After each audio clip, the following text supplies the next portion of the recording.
Well, isn't it my spooky darlings themselves? How are you? I hope you're well. So, for today's creepy, spine-chilling video, I bring you doppelgangers and mimics in the same video today. So, we're gonna watch some scary doppelganger mimic TikTok videos first. Then I will read you guys some Reddit stories I found about mimics and doppelgangers, and some articles, as well as some other stories that I found posted online from people. So, I have all of this in today's video. So, before you get watching the video, I hope you subscribe, like, share, comment, follow, do all those amazing things, please.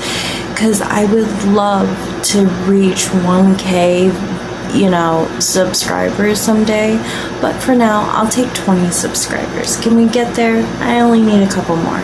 So please, please, please hit that button, ring that bell, so you get notified every time I go and make a new video. I am gonna try to make new videos like every week, and some shorts as well, because you guys seem to like the short video content as well, so I will try to keep that up as well while I'm making these videos.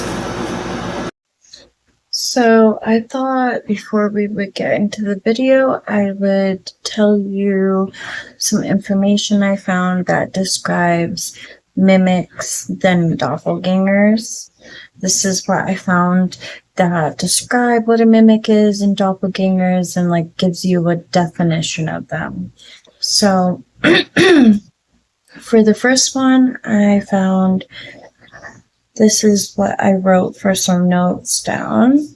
They can use sounds like a running shower or a sink in the bathroom, running water, or in the kitchen, you have your sink running water, or a car pulling in the driveway, or even a bookshelf falling over, or glass window shattering, etc. So they can make all these different sounds that sound like it's really happening, it's really real, but when you go to check it out, there is absolutely nothing there. There's nothing broken, there's nothing running, there is no one there.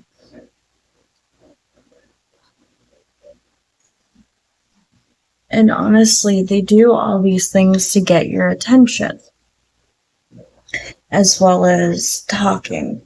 Now, a lot of people have reported that they have heard mimics talking, and most of the time, why they're called mimics, obviously you get it, is when they hear their loved one talking, say it's a daughter and she hears her father talking and she goes closer, but then the voice is almost sounding like, because they don't always sound exactly like your loved one.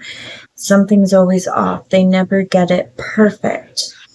They sound very monotone or slow speaking, or they sound very excited, overly excited, or anxious sounding, something that maybe is not one of this person's characteristics.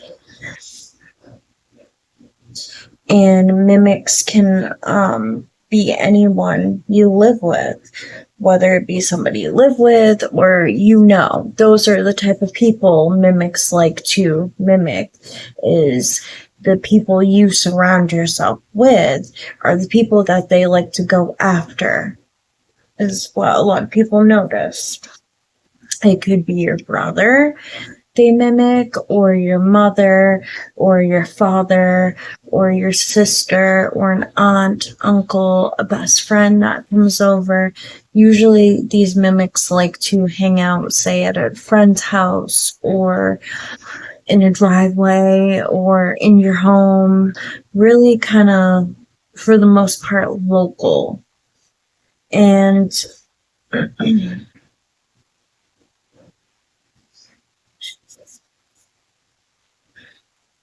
They also say, a lot of people also say that they describe mimics as demonic in nature and they like to feed on you being scared. And they like to have their presence be acknowledged. And fear is like food for them to survive, or a rug. You know, it's what they are obsessed with. They need it like fuel. Thing I'd like to add real quick is that mimics are also, even though they may sound like a real person or can do these almost, things like a person, throwing something and it shattering a window or cooking dinner and you can smell the food cooking.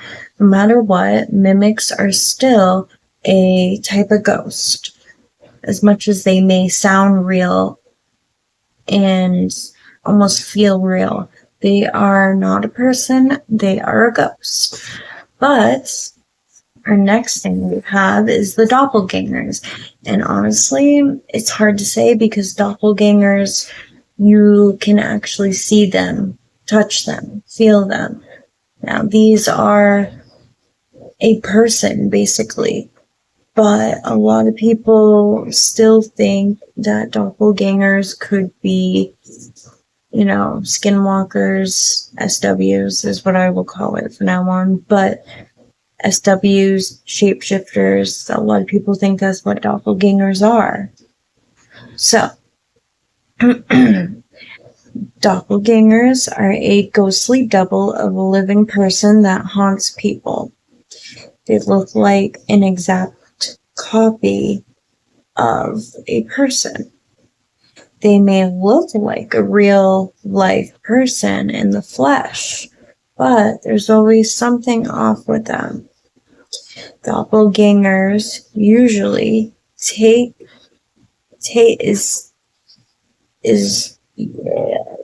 doppelgangers usually take over that person's life and tries to act like a normal person, doing normal things.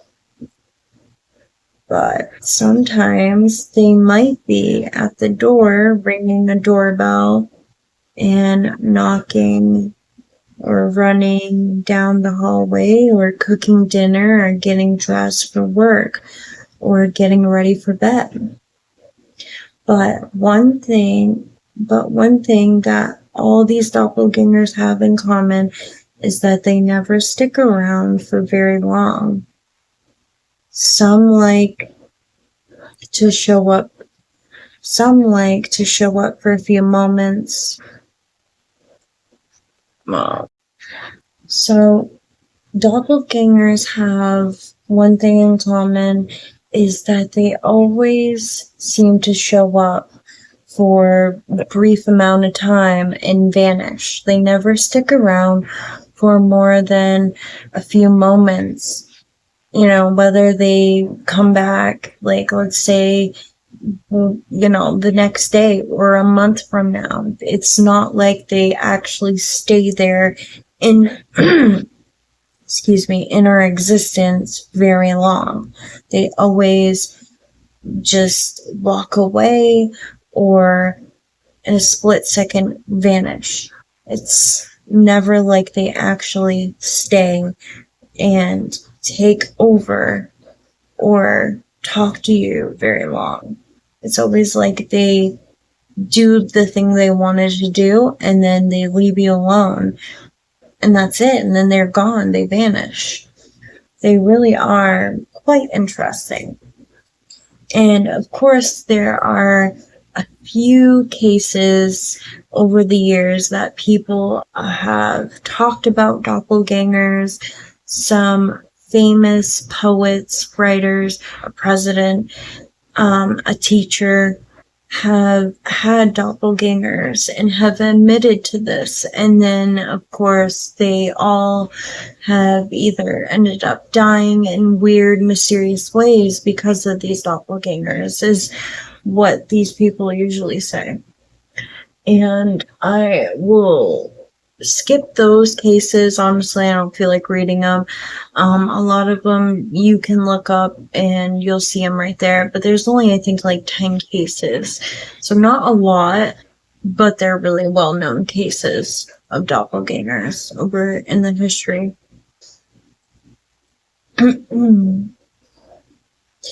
And also, one more thing to add about doppelgangers.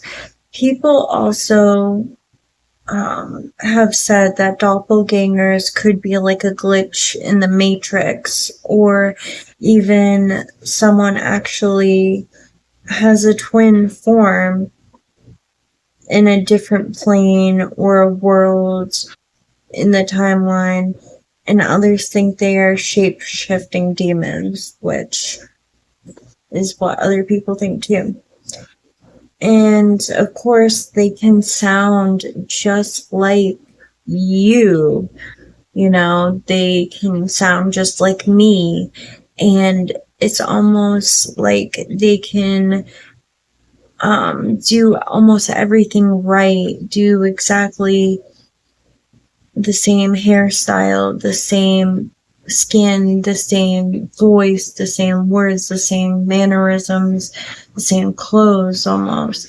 It's like everything's almost exactly like a copy of you, but then again, there's always something off, and you always find out afterwards. You usually never figure it out during talking to the doppelganger until afterwards is when you find out it's a doppelganger. So it's quite interesting. And doppelgangers are like your evil twin. It's a sinister or evil entity that is out to get you. And it is also considered bad luck to see your doppelganger in a lot of parts of the world. So I am going to read you guys some stories of these mimic / doppelganger encounters. And yeah, so let's jump into these stories from people. So I found this on Quora site. So some of these come from Quora, some come from Reddit, and some other sites I found online. So let's read this person's experience. And what I like to do first off is read not only the poster experience and story, but some of these commenter stories are legit insane. So let's read some commenter stories real quick. So, one night I was in a bad mindset since me and my boyfriend were going through a rough patch, and breaking up was on the table. So, in my mind, it was rough.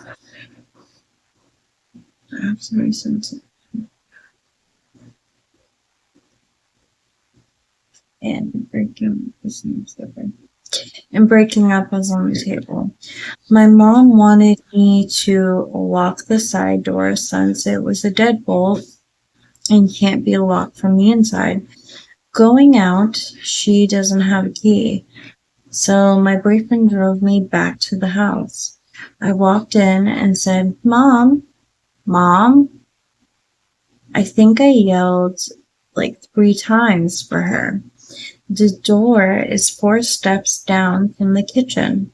If you're standing in front of the door, you can see the sink and some cupboards, but the fridge and oven are behind the wall on the right. So when I heard the footsteps rushing into the kitchen, I thought they were standing in front of the oven because I felt the presence. It was strong. So I thought my real mom was standing there. She had to be. It answered back and said, Yeah. And again, I thought it was my mom. It had to have been. Sounded exactly like her, down to the way she breathes before speaking when she rushed in. The area in front of the door is small. It's square. And in front of the stairs leading downstairs.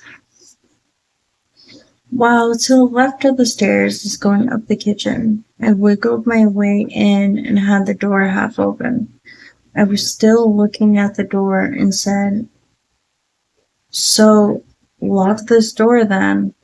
It's been a month or so since this happened, so I can't remember word for word. It said, "Yeah, lock that one."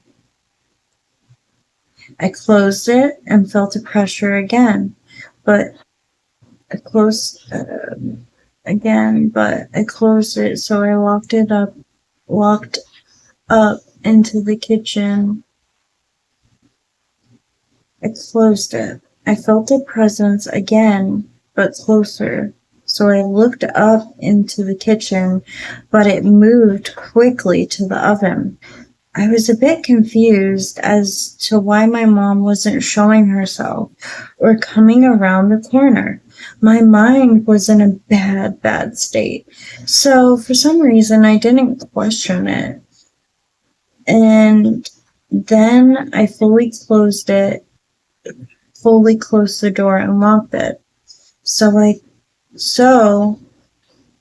I go through the front door now, right? No, you have to lock this one. You have to go outside and lock it. It said when I turned the deadbolt. Oh yeah, that's right. I unlocked it, and I opened the door and wiggled around it again. All right, I'm going to lock it now. Bye. And right here should have alerted me because my mother never says bye. She hates that word. She always says, "See you later." Bye, I replied and closed the door and locked it with my key. I'm not sure how it knew this was the only door we had locked from the outside. And what me and my mom were texting to each other, as my mom told me she was in her car behind the house at the moment when it all happened. So a few months went by, and as this happened in March, since then nothing's happened. So I thought it disappeared or it was done mimicking. I even forgot about it. Jump to this month. June, my two little cousins are visiting for the summer. As the border lockdown was lifted, and one of my cousins needed to be straightened out as he was going down a bad path with his personality. It's been about a month since I've been alone in this house. The owners and their family went to stay in their parents' place. So I'm looking forward to my little cousin's visit. A few nights passed since they arrived. They were in front porch smoking from a bomb, and they said they heard someone walking into the living room. So they thought it was the owners. They put the thing down and on the shelf and turned off the music because they got scared. They heard there were two voices speaking to each other on the couch. They said one of the voices was the owner. They recognized her voice. And the other voice was someone they never met before. They said it was deep and gruff. Now the door to the porch is mostly grass, but the reason they didn't see anything was because it was covered by bags. They opened the door and no one was there in the living room.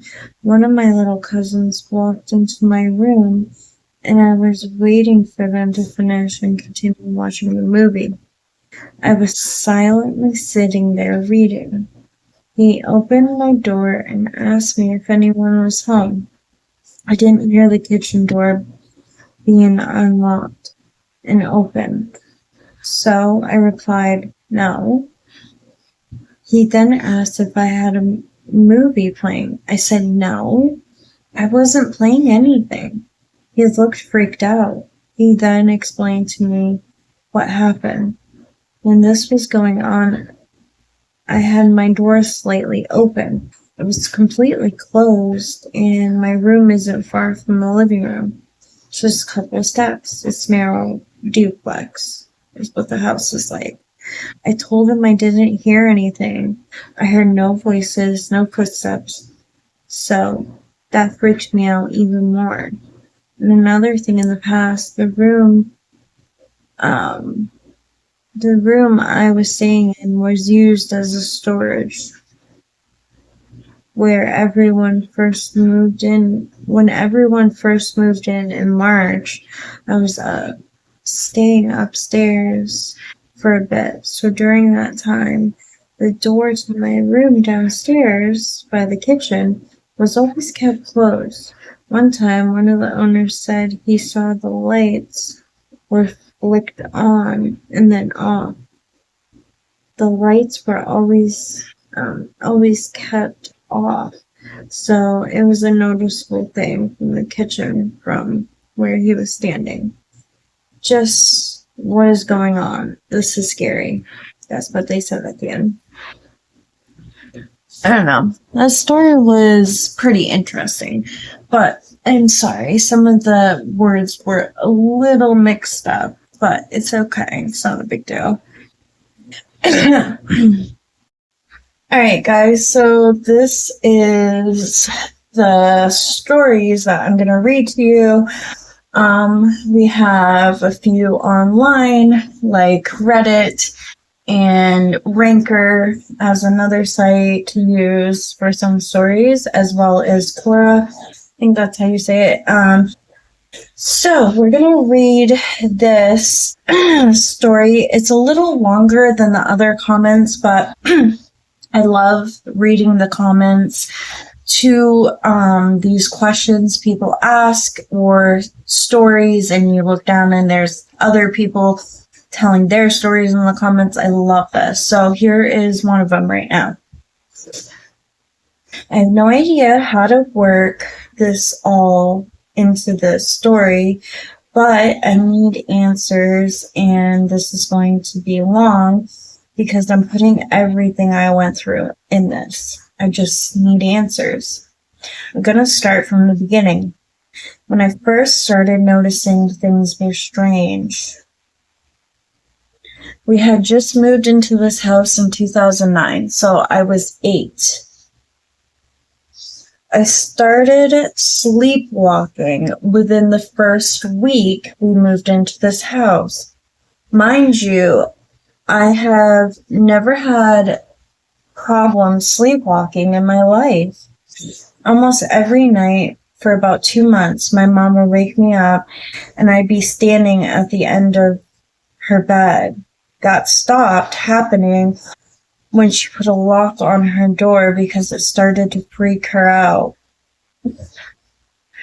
Well, the first night it happened, I literally was wearing a nightgown to bed and had long brown hair. My hair was always crazy when I would wake up from sleeping.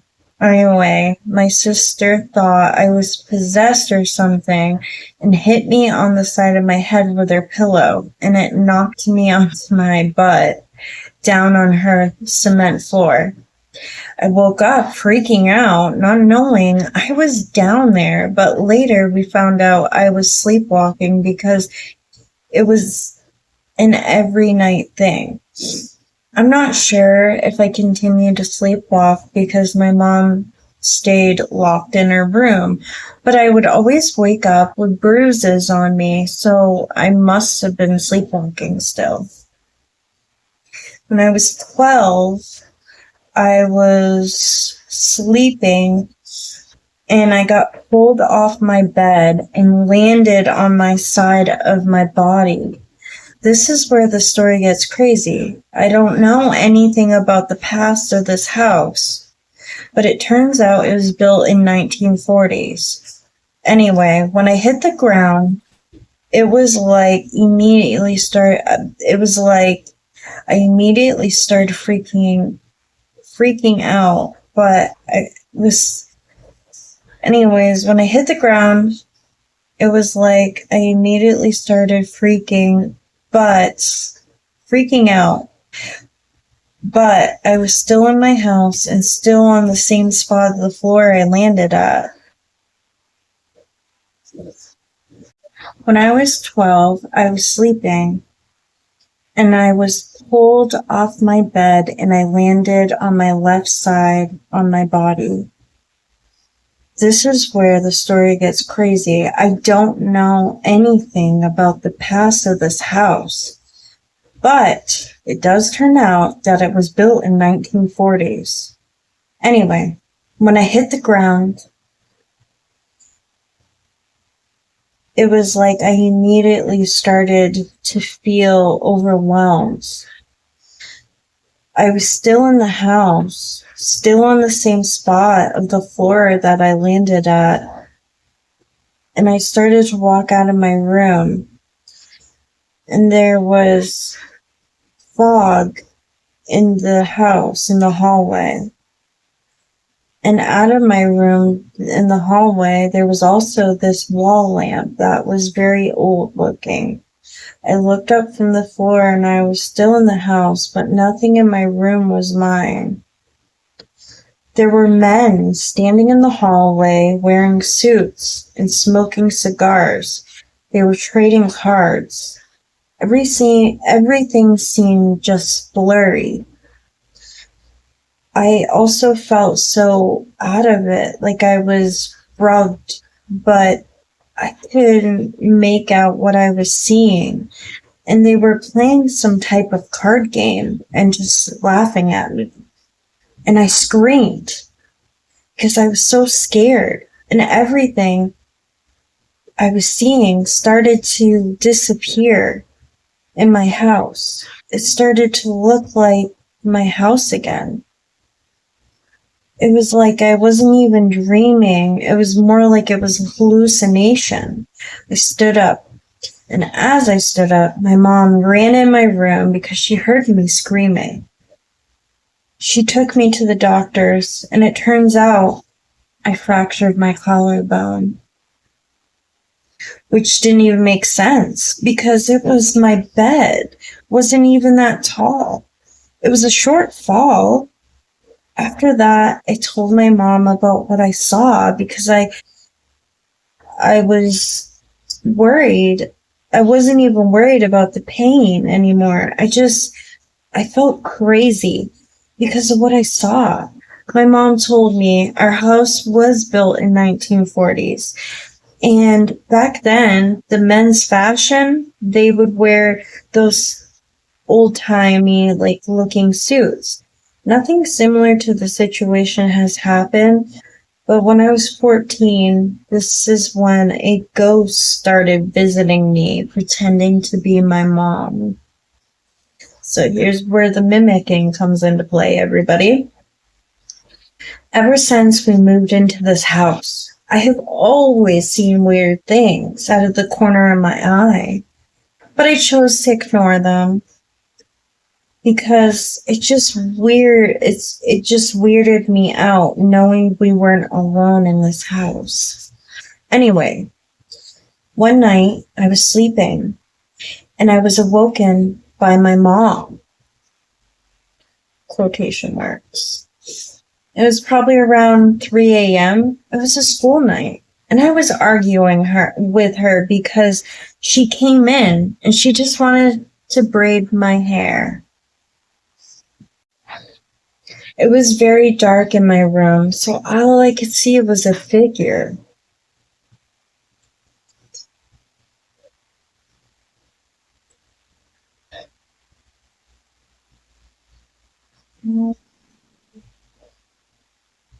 I sat up and she started to braid my hair. After she was done, she apologized and literally said, "Just don't tell anyone." And it was like she just vanished. The next morning, I got ready for school, and I left my hair how it was because it looked so good. And it was tightly French braided. After I got ready, I walked into the kitchen where my mom would be every morning. And she seemed so excited. And she said, "Wow, you did such a great job, sis." And I was confused and said, "What?" And she said, "Your hair. It looks so good." And I was like, "Why are you acting like I did it?" I had no idea how to braid. That's why she was excited, because she thought I finally learned how to do it myself. And it shocked her. And it shocked her because it was a French braid, no less. Because it was a French braid, no less. She was shocked when I said that to her. "Well, who did it? A ghost?" She was laughing when she said that. And I said, "No, you did. Why are you acting like you didn't?" And she said, "Sis, I don't know how to French braid. Who did your hair?"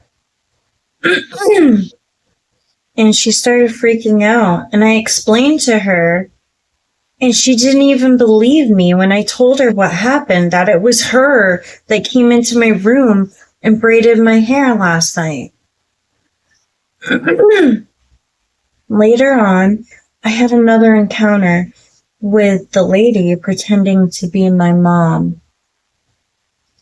But this time, it was through sleep paralysis. I woke up feeling like something was in my room with me, and the energy I was feeling, it was so bad, and something was just off.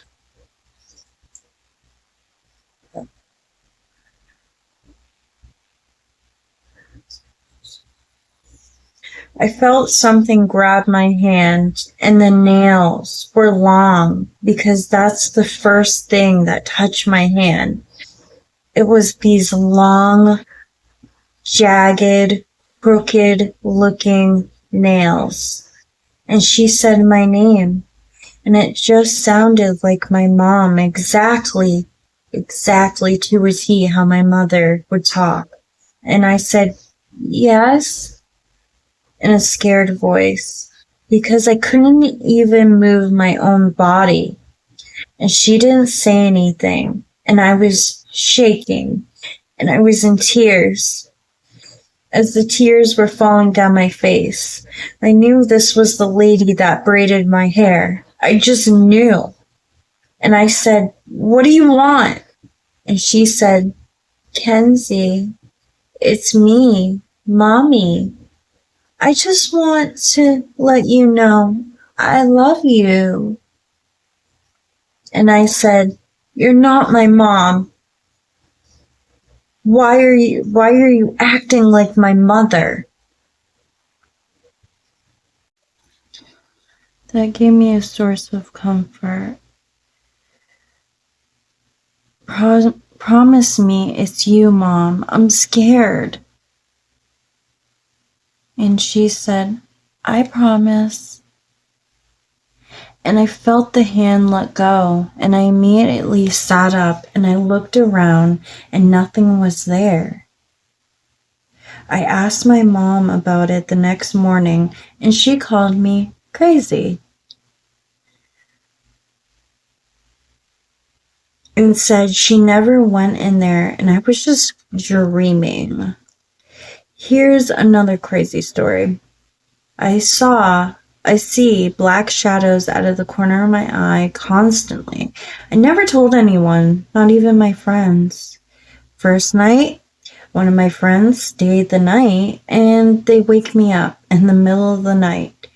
scared for their lives, saying they were seeing a tall black figure standing over my bed, hovering over me. And the next friend I invited over, I don't tell them anything because I don't want them to wake up feeling scared. And even though I don't tell them anything, they still find out. They woke up and what they saw was the same figure, a tall, black, shadowy figure standing over me. I stopped inviting my friends over because at that point, I was known as the girl with the haunted house. Years pass. I'm 18 now. I have a boyfriend, of course, and I'm not going to tell him about my ghost stories. He ends up staying one night in my room. I had to sleep on the couch. Strict mom. He comes running into the living room in the middle of the night, saying he heard whispering in my room. He looked over towards my closet, and he saw a black, shadowy figure. Like a man. He heard like a man. We had to take him home that night because he didn't feel comfortable in my house after that. Whatever this thing was, it has shown itself to every person I brought home to my house, but never has he shown himself to me.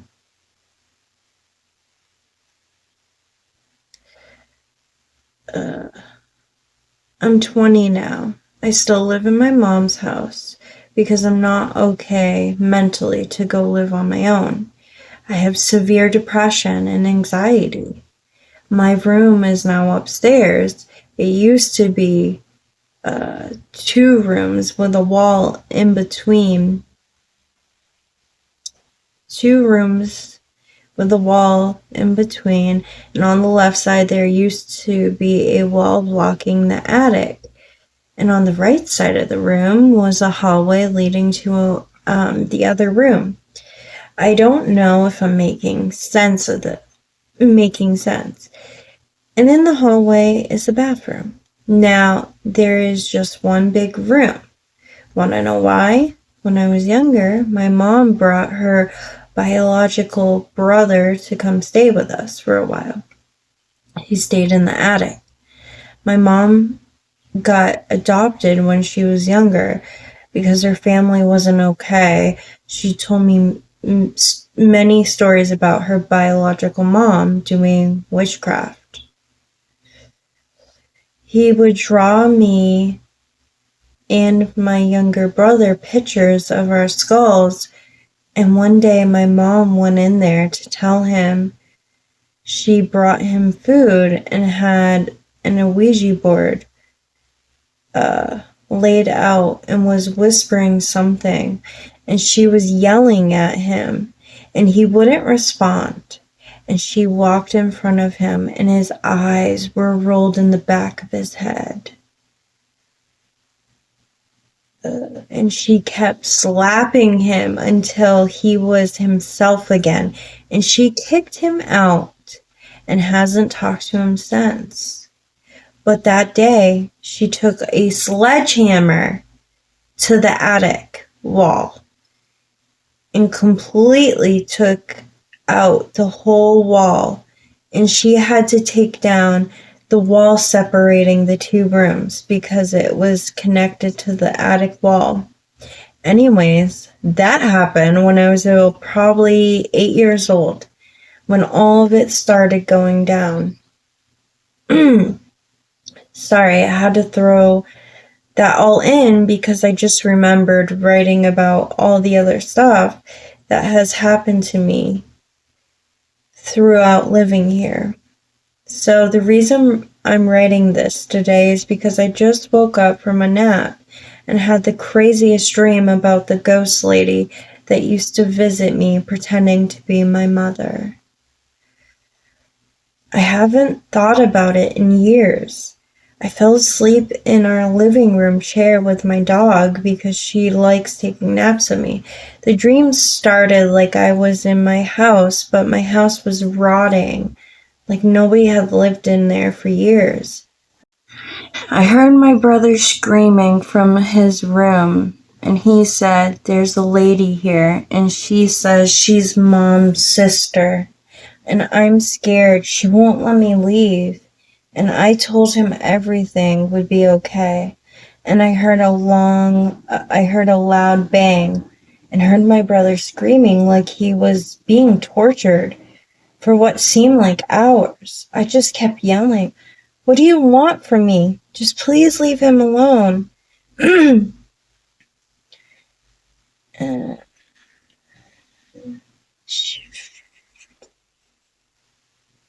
And I heard my brother scream, "She wants you."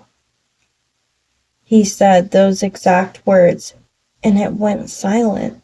The lady I haven't seen in years carried my brother's lifeless body into the living room and laid him right on top of me and just stared at me. And I said, "Please, just stop. I'll do anything." And she pushed into my chest like she was entering my body.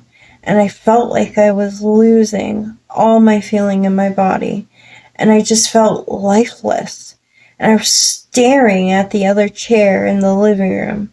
And everything went black. And I woke up to my dog patting her paw on my chest like she was trying to wake me up. And she was whining.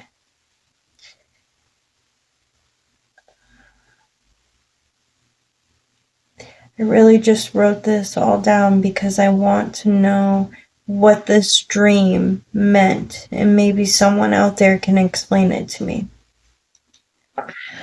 So there we have it. That's our first story, and honestly, I mean, I just cannot believe this. Like, I feel so bad for this young lady. I mean, she's literally gone through a lot.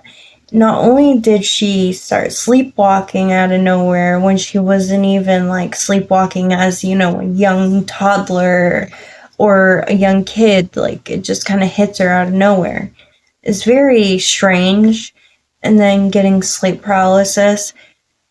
You know, I have been known to have sleep paralysis, and it didn't even start until I was 15 out of nowhere.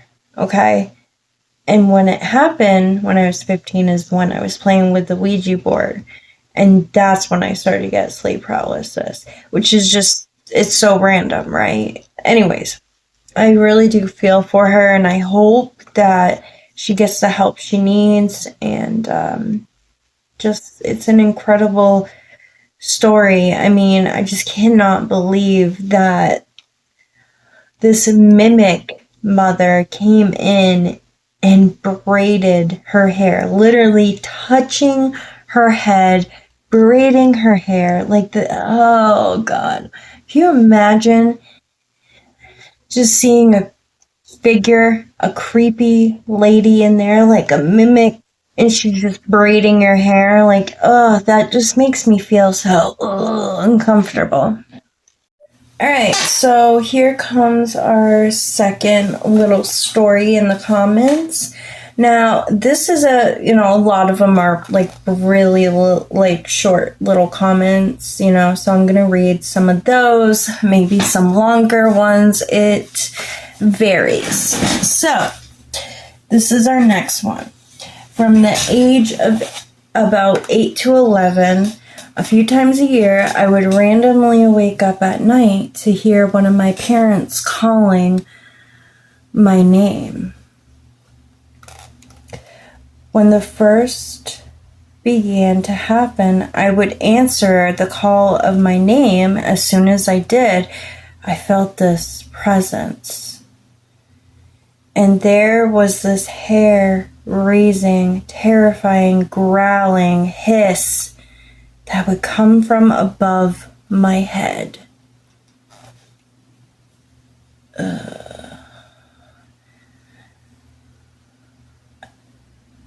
I would bury myself beneath my covers, scared to death. I never slept with a nightlight in my room, but after this, I started.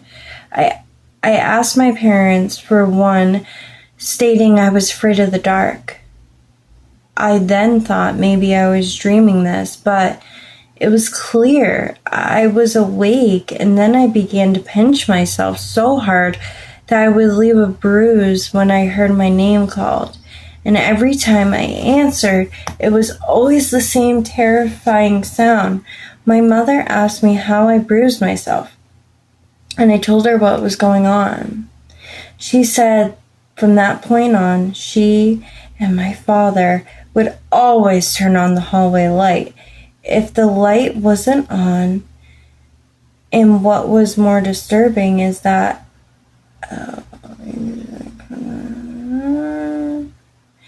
from that point on, she and my father would always leave the hallway light on.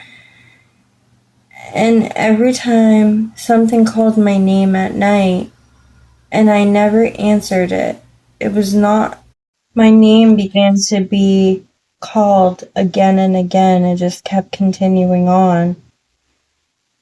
And I would not respond if the light wasn't on.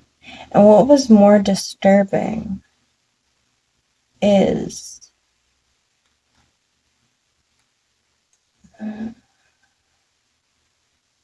I could feel the presence of this thing moving around my bed, waiting for me to say something.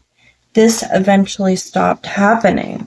I don't believe this entity lived in our house, but maybe traveled around and visited my house. To this day, I have some kind of low light in my bedroom and sleep with at least a sheet covering the majority of my head. Strange as an adult, but at least I feel safe this way. Man, can you imagine? That's terrifying for any kid. I feel so bad for him. And honestly, I don't know. I was never scared of the dark. I would sleep in the dark. I wouldn't really have a problem with it until I started to get a little older, between I want to say 7, 8, 9, somewhere around there, is when I started sleeping with a small light on, because I kid you not, my attic, I lived in a room with an attic in the ceiling above my room. Okay, it was one of those small square boxes that you just push up, and the little hanging thing, door string thing was hanging there, right? And all I remember is I kept hearing scratching. It sounded like clawing the floor of that door, right? Just clawing. And then it turned from claw sounds, right? I thought maybe it's a mouse, maybe it's a rat, a raccoon, a squirrel, the usual, a bat, I don't know. But as soon as I heard the clawing stop, and it sounded like they were messing with the door little hanging thing, the string, it started twisting all the way around real slow, and then it just back and forth, swinging so hard. I literally jumped up on my bed, jumped off my bed, and I had an old-fashioned lamp on my wall, so I had to switch it on. And granted, that was the only light in there, and that really sucked, okay? We didn't have one of these cool fan lights. No. So I turned on this lamp light, okay? And it just kept swinging back and forth, and I swear to God, I could hear the attic door, a corner of it, trying to open from up there, trying to pull the board back. And you can't. You have to actually push it up this way. And if that closes, you've been screwed. You would have been locked up there. And so this thing was just trying to scratch at it, and you could see the board lifting, and I shit you not, I saw something looking at me. And that's when I screamed for my mom. And I saw like an eye, like a glowing, like bluish green eye, like from the darkness, staring at me, like through the hole, like the board being pulled back, and I saw an eye. And I screamed. I freaked out. And it was like I wanted to run away, but I couldn't. But then I started to. I ran down the stairs. Obviously, my mom heard me, and I just told her what happened, and she's like, "It's just a squirrel. It's just a bat.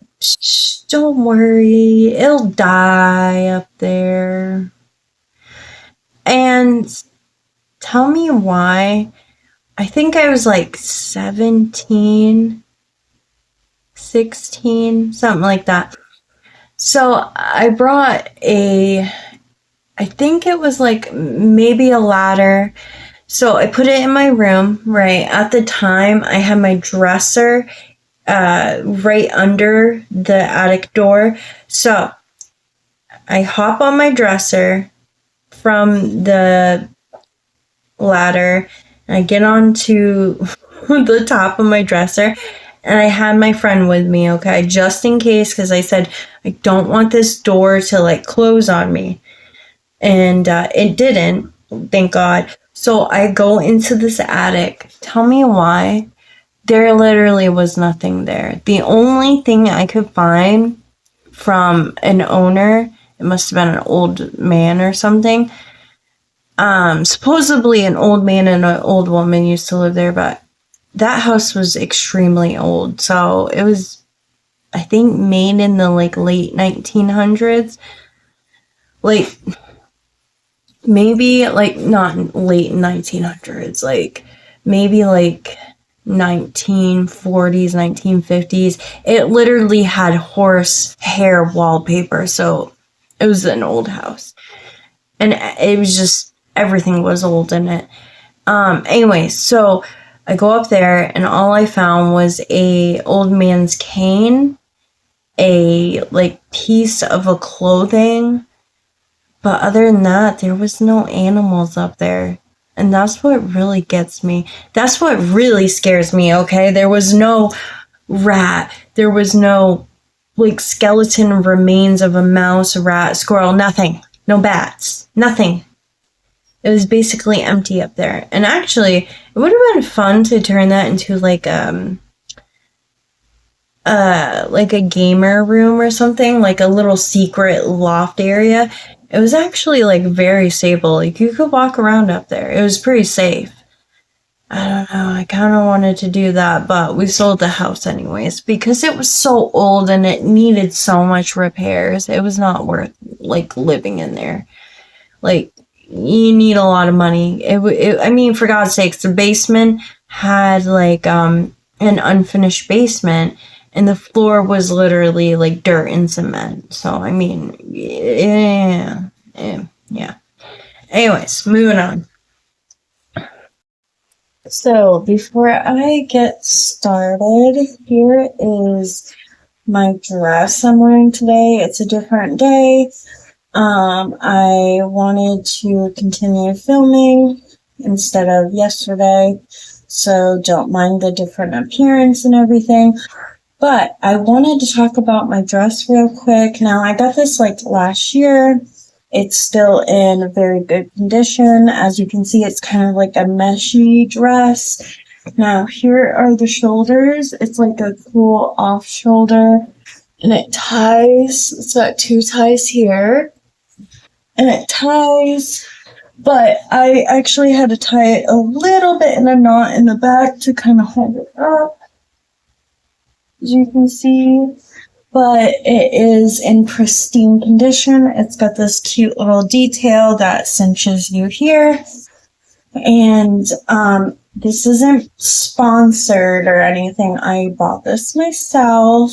And now, I've never really been one to shop on Temu before, so this was like maybe my second purchase. I've bought in other clothes from Temu, and I actually loved everything I bought on there. I haven't had any like thing show up that was too small or didn't look like the picture. I'm actually really impressed with the store. Now, I just wanted to show you guys this cool detail. It's very pretty, and as you can see, there's plenty of length. It's not, you know, too long or too short. It's actually perfect. When walking, it doesn't ride up or anything. So yeah, I just wanted to show you guys this. It's one of my favorite dresses. I still wear to this day.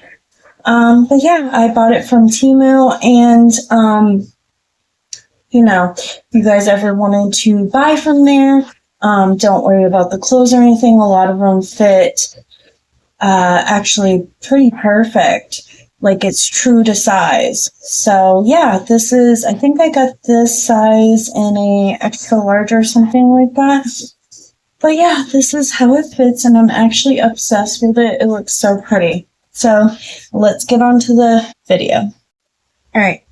So we're gonna jump into the TikToks right now, and I think the first two are actually pretty short stories. And the first one is Avery After Dark, and the other one, she's very popular. I believe her name is Kaja, or Kasia. And they both actually have YouTube channels, so you guys can also follow them on YouTube or on TikTok.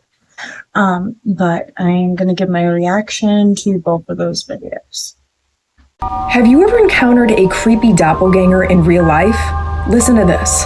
A woman wrote of a chilling encounter and said, I was probably about 16 to 17 years old and I had just gotten home from high school. My brother was in the kitchen making a ruckus, so I started that way. As I passed by his bedroom, I saw my mom in there, sitting on his bed with the lights off, facing away from me and towards the wall. I stopped and stood in the doorway and asked her if she was okay and what she was doing. She said really slowly, just sitting, come here, I need to talk to you. I took about a half a step into the room when I heard my mom yelling for me in the kitchen. I turned to look towards the kitchen for a second, and when I looked back, there was no one there. I don't think I ever went back into that room by myself again, even 10 years later. In years since, she's always wondered, who was that in the bedroom? Stories of people seeing their own doppelganger or a loved one's have circulated for years, and the occurrence has never been explained. What's going on here? I got the chills. Do you?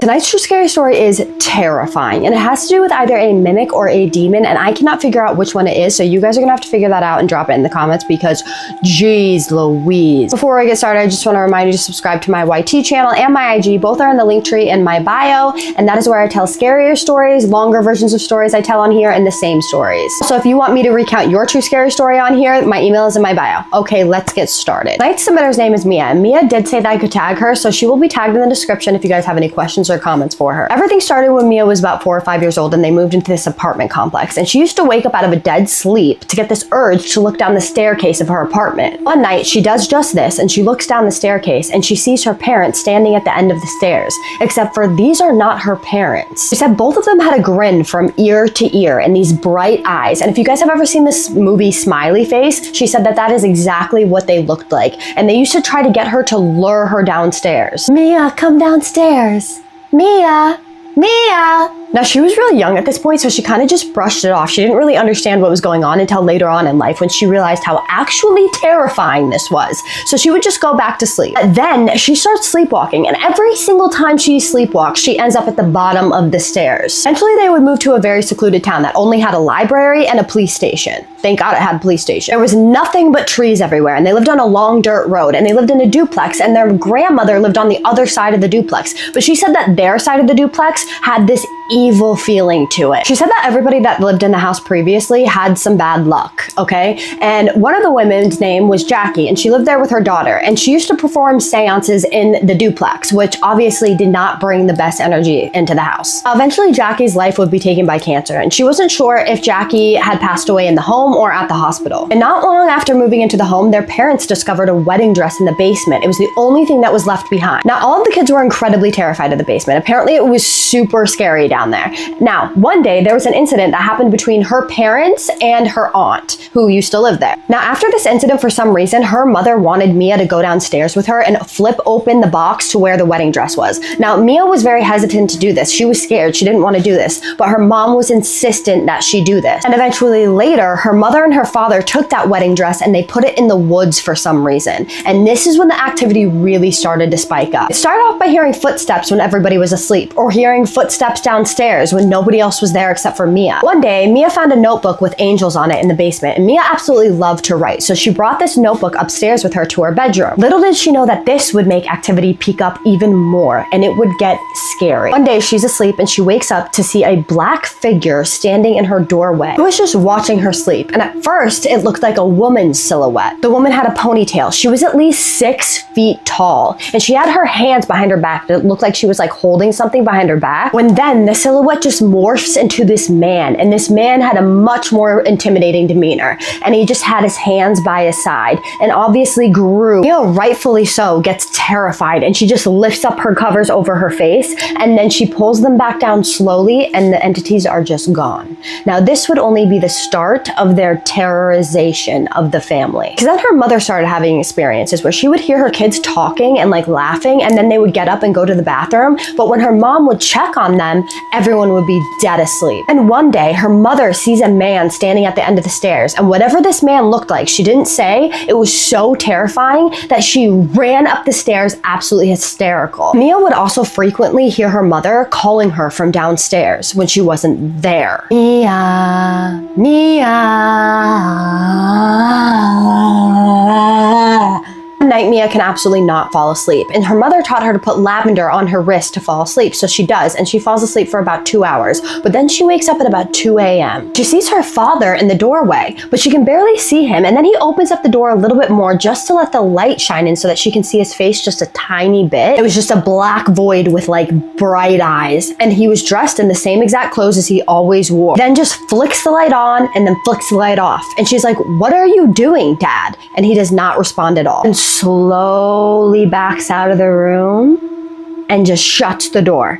And then she falls back asleep because she assumes that it's her father. Till the next morning, she goes downstairs and she's like, "Dad, why did you come into my room and shut off my light?" And he's like, "I didn't go into your room at all last night." Not long after that, her little sister starts having dreams, and she calls these dreams her fake dad dreams. And it's because in those dreams, there's a person that looks exactly like her dad that is chasing her around, terrorizing her. He would do it in super manipulative, creepy ways that a child could not make up in their head. Shortly after these experiences, something weird started happening. Mold started popping up at random spots of their house. Now, their house was immaculate. Her dad was a complete clean freak. So there was absolutely no reason for this mold to be building in their homes. And if you guys don't know, mold is a sign of demonic infestation. When Jess was 16 years old, she got this crystal, and she doesn't remember the name of the crystal, but it's a crystal that you hold in your hand and you ask spirits questions. And since her grandmother had just recently passed away, she thought maybe that she could contact her grandmother and ask her how many spirits or how many entities were in the home. And they asked 1 through 10, and it stopped at 7. That's a bad number. As soon as they were done doing this, they look across the room and a book just flies off the shelf and just hits the wall perpendicular to the room. Shortly after this, her father was sleeping downstairs and he gets up in the middle of the night to use the bathroom. He then sees Mia standing in the hallway, and she's wearing all black. She's wearing a shirt that she normally does wear to bed, and he tries to talk to her and she doesn't answer. So he goes to the bathroom, he comes back out, and he goes and checks to see what she wanted in her bedroom, and she is fast asleep. And one of Mia's last experiences there is when she was downstairs alone getting a snack in the middle of the night. All of a sudden she sees this woman in a wedding dress in all white just whisk past her. This dress had a trail. It was light blue, but it was incredibly beat up. It was very similar to the dress that was worn in The Corpse Bride, but she said that it was tattered, dirty, moldy, and it had tears and blood on it. It was pale white. She looked exactly like Mia, except for her mouth was all bloody, and the blood was just trailing down her chin. All she did was whisk past her. She did nothing else. She didn't look at her, nothing. It just seemed to her, like to Mia, that she was just trying to torment her. Now, her mother eventually had her little sister, and when she was about 2 years old, she shared a room with her middle sister. She would start waking up with bruises and scratches all over her body at 2 years old. And then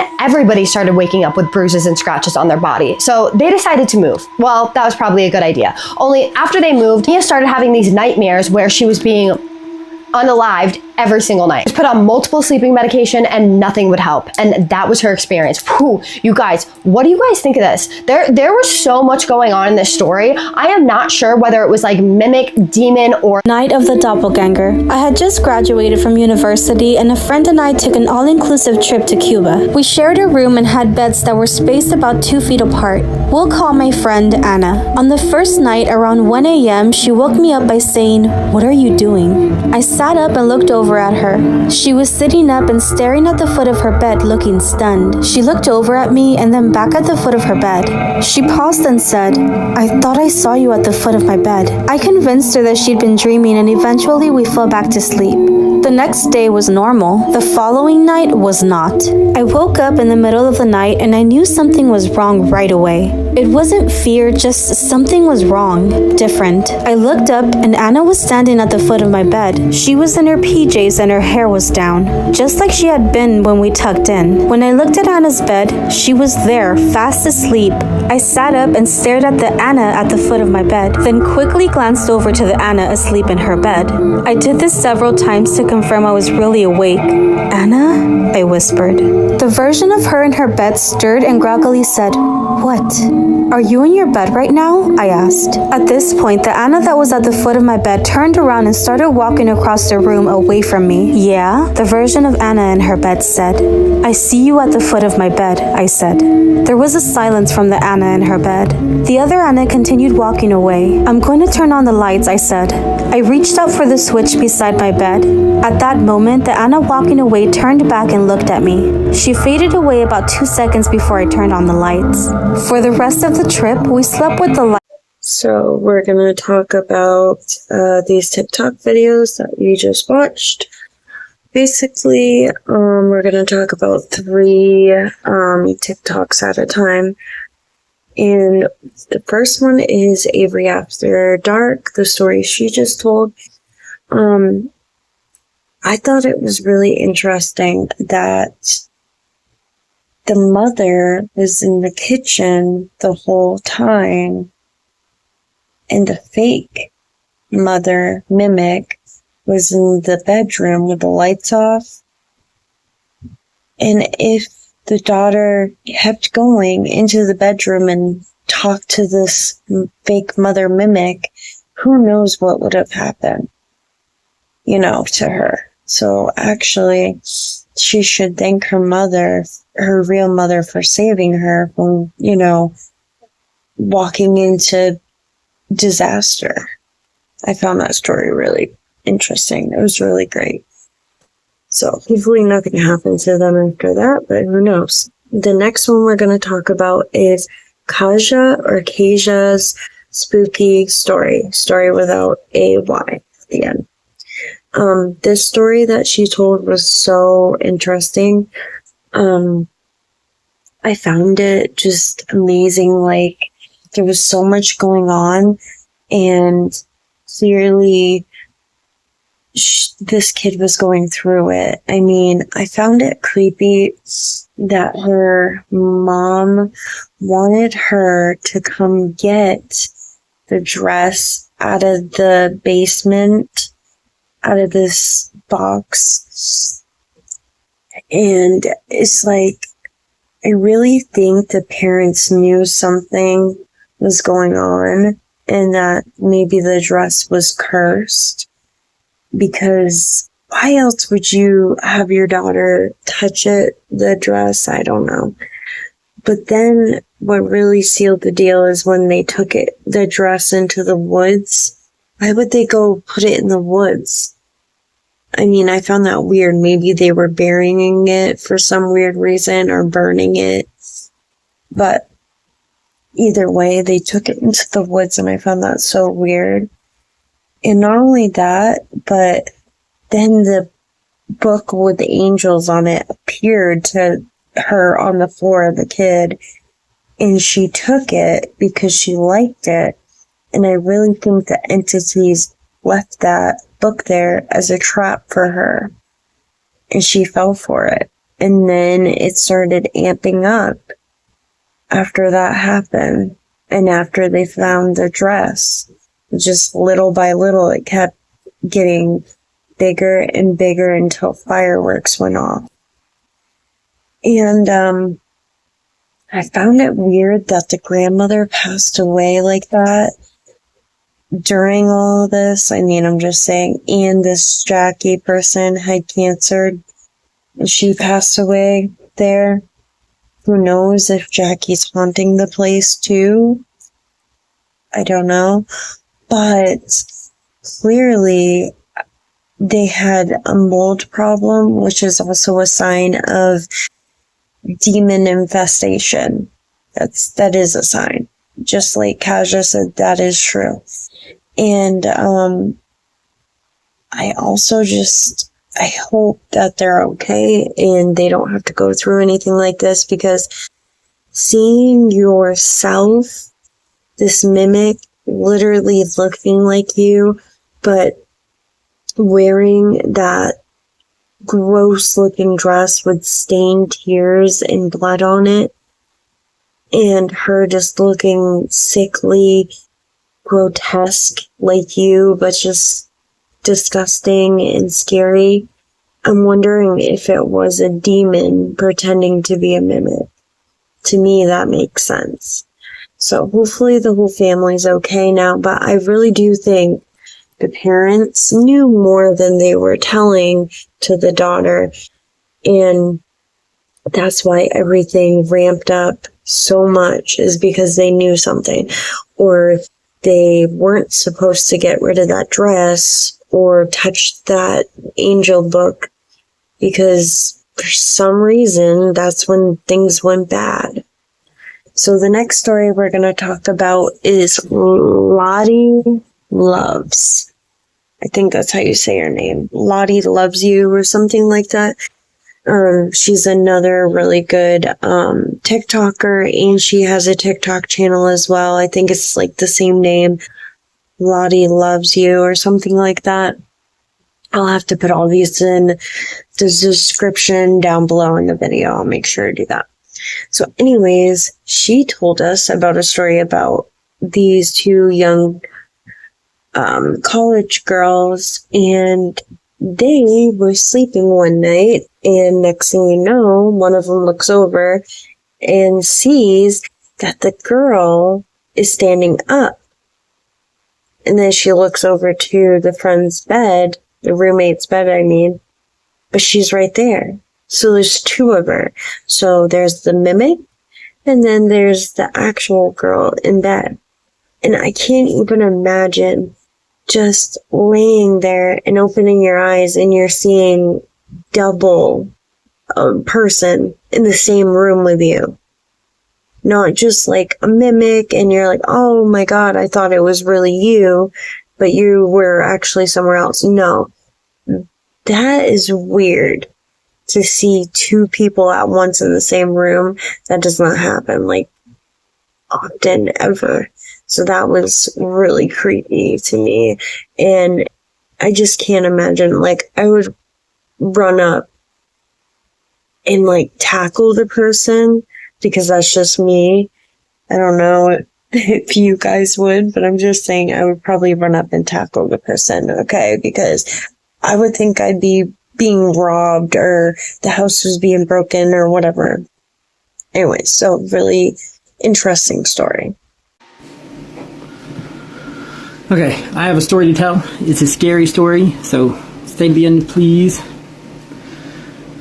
Okay, I'm going to preface a bit first, okay, so bear with me. Are there any other parents, not like especially Appalachian parents, not necessarily exclusively, but especially Appalachian parents, have a doppelganger protocol with their kids?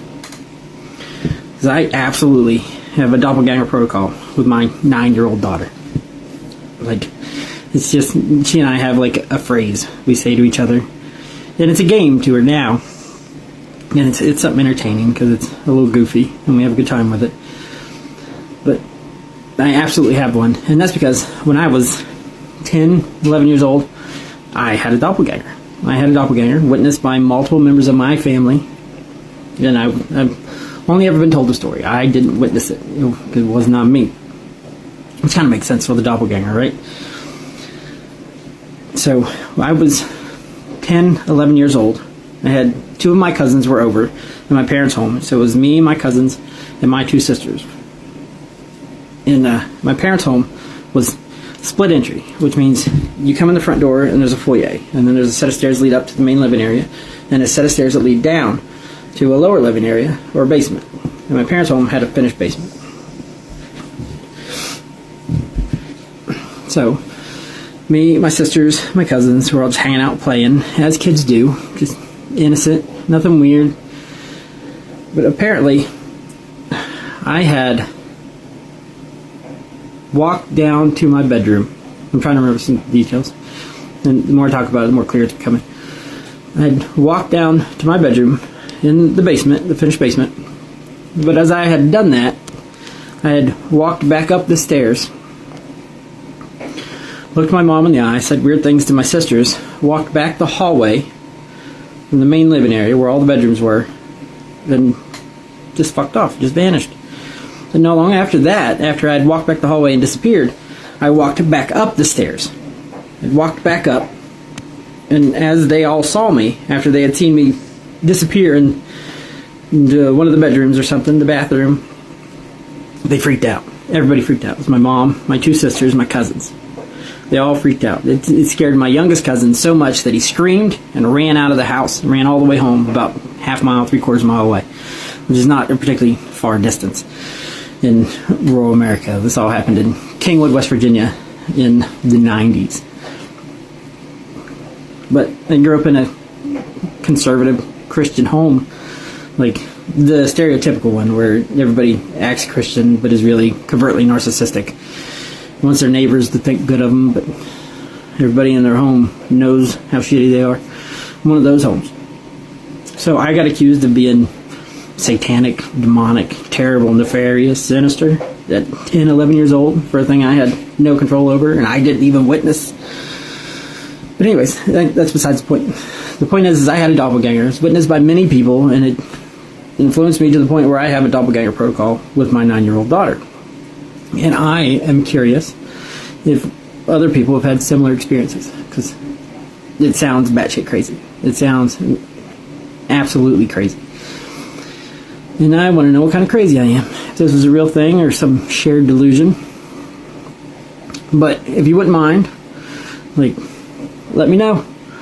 Stitch this, duet it, whatever you got to do. DM me. Somebody let that scary, spooky time girl know. Maybe she knows something, heard something. She likes to tell other people scary stories. So, that's it. If you sat through the whole story, thank you very much. Just let me know. So this story freaked me out. Someone named Amy sent me her story, and the story is about a doppelganger. So this story is actually about her doppelganger, and it is from the perspective of her 2 husbands. Oh, not 2 husbands at the same time, an ex-husband and a husband. So Amy met her first husband when she was 12 years old. They actually got married when she was 18 years old after she got pregnant with her first child. She actually had 2 children with him, and they ended up moving into this small house in a place in Wisconsin. It was their first house. They were really excited about it. It wasn't big, but it was just big enough for their family of 4. So she said that they lived in the house for a couple of months and that weird things would happen every once in a while, but it wasn't anything like huge. But one day, her husband, Jeff, was at home and she was at work. He was taking care of his 2 kids, and all of a sudden he hears something in the kitchen and he thinks that his wife, Amy, is home. So there was like a little doorway from the kitchen, I guess, to the living room, and he looks through the living room into the kitchen and he sees the back side of Amy, and she's like washing dishes. At least that's what it looked like to him. So he actually had a prosthetic leg and he didn't have his leg on at the time, so he wasn't able to like get up and walk into the kitchen. He said that he set said her name and she didn't answer. And then he said her name again and then she didn't answer. So then he said that he literally got off the couch and started crawling towards the kitchen because he just had this really bad feeling and something was really freaking him out. He said that he got to the kitchen, he was almost through the door. When he looked up, he sees her, he says her name one more time, she looks back at him, she gives him like this crazy evil glare, and then she turns around and she walks out of the kitchen. He's really confused. He doesn't understand what he did. He thinks that he maybe upset her in some way. But he said that the feeling was just like overwhelmingly not good. About 2 minutes later, Amy walks through the door and she says hi to him and she greets him normally. He was like, what was that all about? You just came home, you were washing dishes, like I said your name 3 times, I came into the kitchen, you're just ignoring me, like what happened? And she's like, what are you talking about? I just got home from work, I haven't been home at all and I wasn't doing dishes. At this point, he is chilled to the bone. He cannot believe it because he knows that what he just saw was like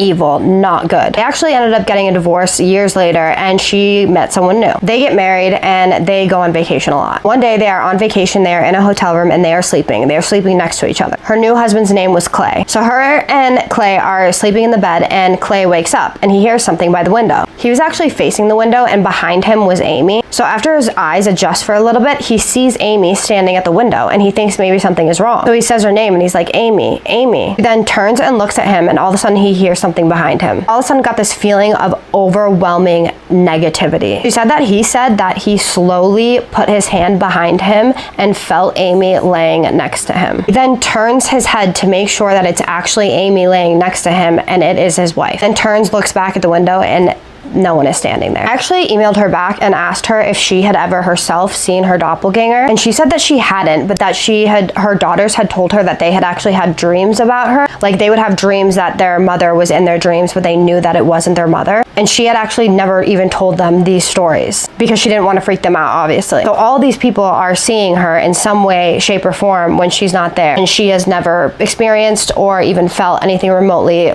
that is bad or that is her. Her new husband actually passed on, unfortunately, but her ex-husband, she says that he swears by this to this day, that he saw this and it was one of the scariest experiences of his life. She actually wants to remain anonymous, but if you guys have anything to tell her, she would like to hear your opinion. She wants to know what you guys think this is and if maybe there's anything that she could do about it to maybe get rid of it. She doesn't think it's a good thing. Her family doesn't think it's a good thing. So what do you guys think?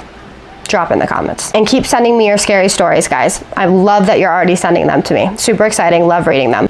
There was this guy named Mason. Now, Mason said for a period of time, him and his girlfriend lived with his grandmother in Florida. And he said he remembers this one particular night. Him and his girlfriend were out in the garage. His grandma was aside, asleep. And he said they were having a couple drinks, listening to some music. Well, he said it started to get chilly that night, so they decided to go inside. And after a while, his girlfriend said, I'm going to sleep. So he decides, to hang out in the kitchen for a little bit. He's playing around on his phone and having a few more drinks. And he said all of a sudden, he hears his grandma and his girlfriend singing. And they're saying, hickory dickory dock. The mouse ran up the clock. And he's thinking to himself, what are they doing? Like, why are they singing this late at night? And he said all of a sudden, his grandmother and his girlfriend come around the corner into the kitchen. They're holding hands, swinging their arms back and forth, kind of, prancing into the kitchen. And he said they just had this really weird look on their face. They stop about 5 feet from him and they just stand there staring at him and smiling. And he's like, what are you guys doing? Like, why are you up? And he said his grandma looked right at him and said, don't go back out in that garage tonight, because on nights like this, really bad things can happen. And he's like, okay. Then he said his girlfriend walked over to him and she gives him a hug. And he said he just remembered she felt just like ice cold to the touch. And he's like, why are you so cold? Like, what's wrong? And he said all of a sudden his girlfriend got this just angry look on her face. She went up to his ear and she whispers, don't go in the garage tonight. And he's like, okay. And he said he just remembered she had the smell of like a burning campfire on her. She smelled like something burning. And she slowly walked away with her head down back over to his grandmother. He said they stood there for, a couple more minutes. And he said all of a sudden his grandma turns and she looks at his girlfriend and says, "You better not play with black magic because something bad will happen." And he's kind of like, "What? What is she talking about?" And he said they both said to him, "We have to go now. We'll see you on the flip side." And he said they just turned around, they grabbed hands, and they just started walking out of the kitchen singing "Hickory Dickory Dock, the mouse ran up the clock." And he was kind of like, what is going on? Like, what just happened? And after about 10 or 15 minutes, he said he finally kind of got himself together and was like, "You know what? I'm going to go to bed for the night." So he goes to his bedroom and he said he notices his girlfriend's in bed sleeping. And in the other room, he can hear his grandma snoring. So he's like, okay, that's weird. He goes to the bed and he gets in. And when he gets into the bed, it like wakes his girlfriend up. And she's like, "What's wrong? Like, you look like something's bothering you." And he says, "What were you doing in the kitchen with grandma? Like, why were you being weird and stuff?" And she goes, "What are you talking about? I wasn't in the kitchen. I've been here sleeping the whole time." And he gets into like this argument with her. And that's when he realizes, wait a second, she wasn't like in the kitchen. Like, she was asleep in the bed. So he gets ready to tell her like what had happened. And he said all of a sudden his nose started bleeding. So he runs into the bathroom, gets cleaned up. He comes back and he starts telling her the story of what happened to him in the kitchen. Well, he said when he got to the part about his grandma telling her not to do black magic, he said his girlfriend just got this, look on her face like, "Whoa, how did you know that? Like, literally yesterday, I got this book about black magic and I was thinking about reading it." And she was like, "There's no way he could have known that."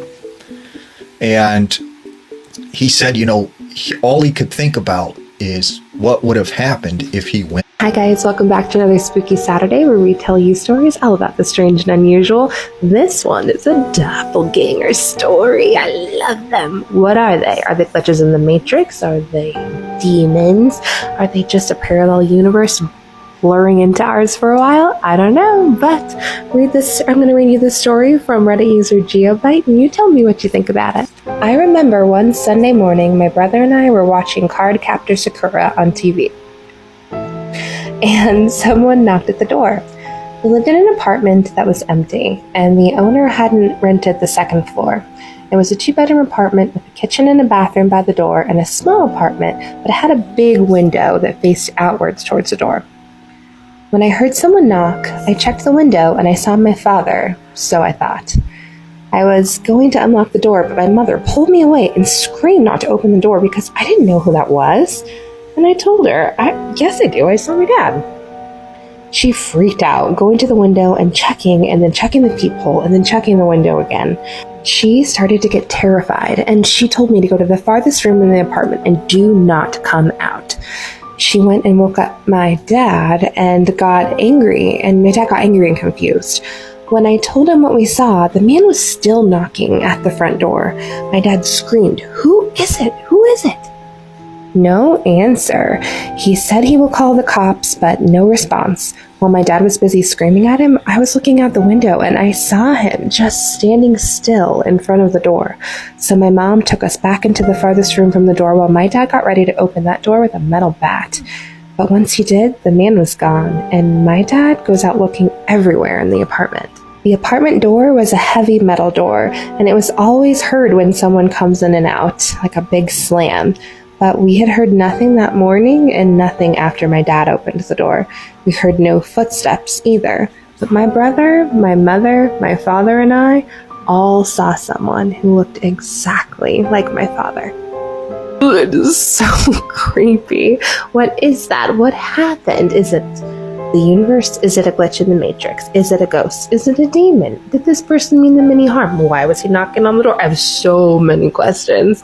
If you have any awesome doppelganger stories, please shoot them to me at goosebumpswithgretchen@gmail.com. Also, please give me a like, give me a follow. Any engagement is so super helpful as I'm just starting out. And I hope you come back on Tuesday for some pick-me-up stories, or check out the ones I've already got. And until then, don't forget to follow your wonder. Thanks so much. Bye-bye. Alright, so let's move on and talk about these other TikToks. We have, first up is Pancake Hands. That is this user's name.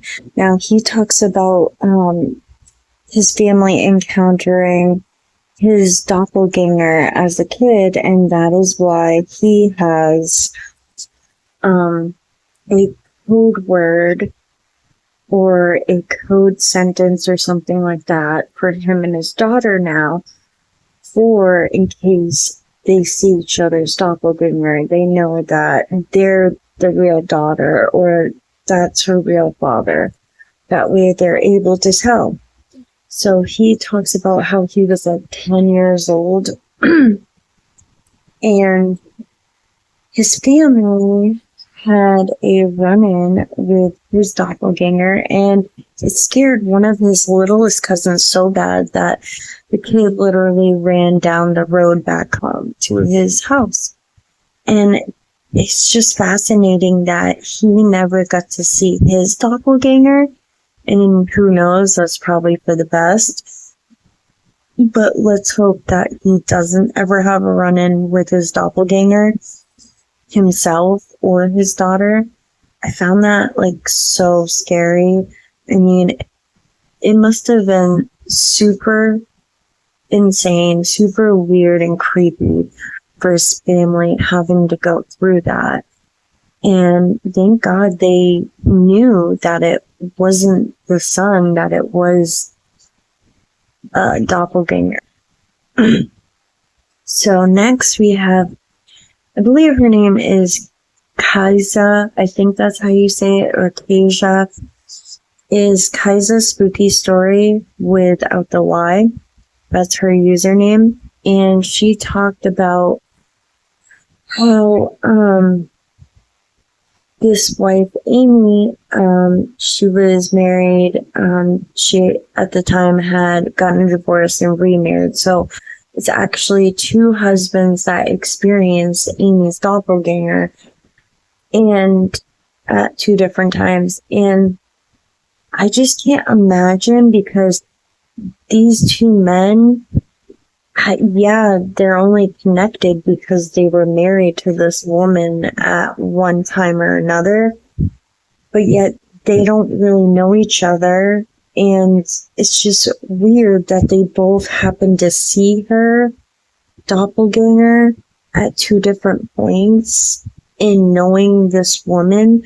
So I'm wondering if this Amy person has something attached to her that is malevolent, evil, and is pretending to be her to ruin her life.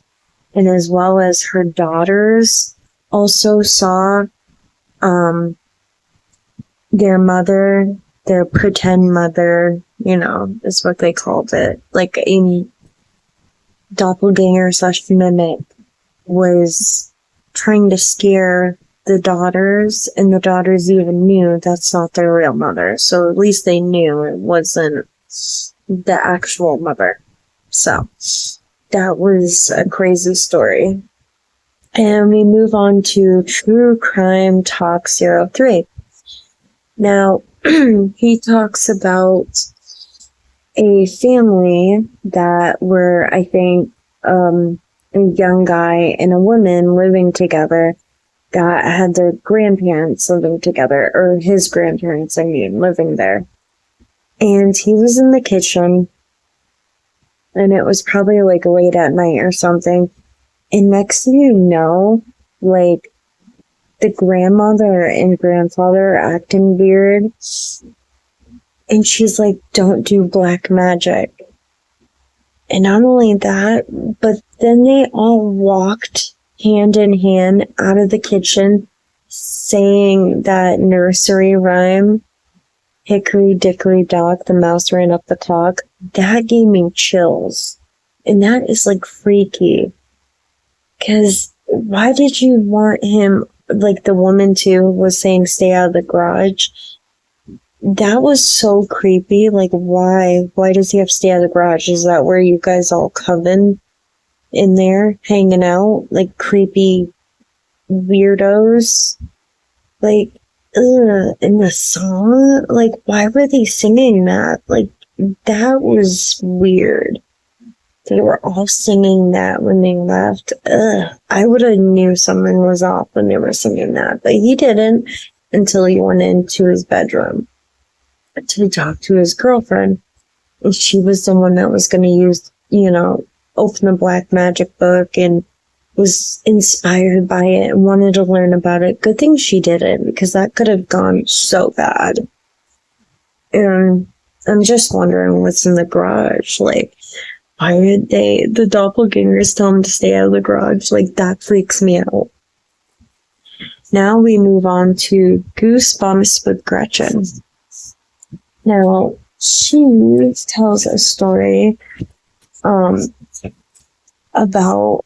a kid who goes to open the door, and the mother says, don't open the door, and it is a man standing there knocking over and over and over and over again, and the mother is persistent, like, who are you?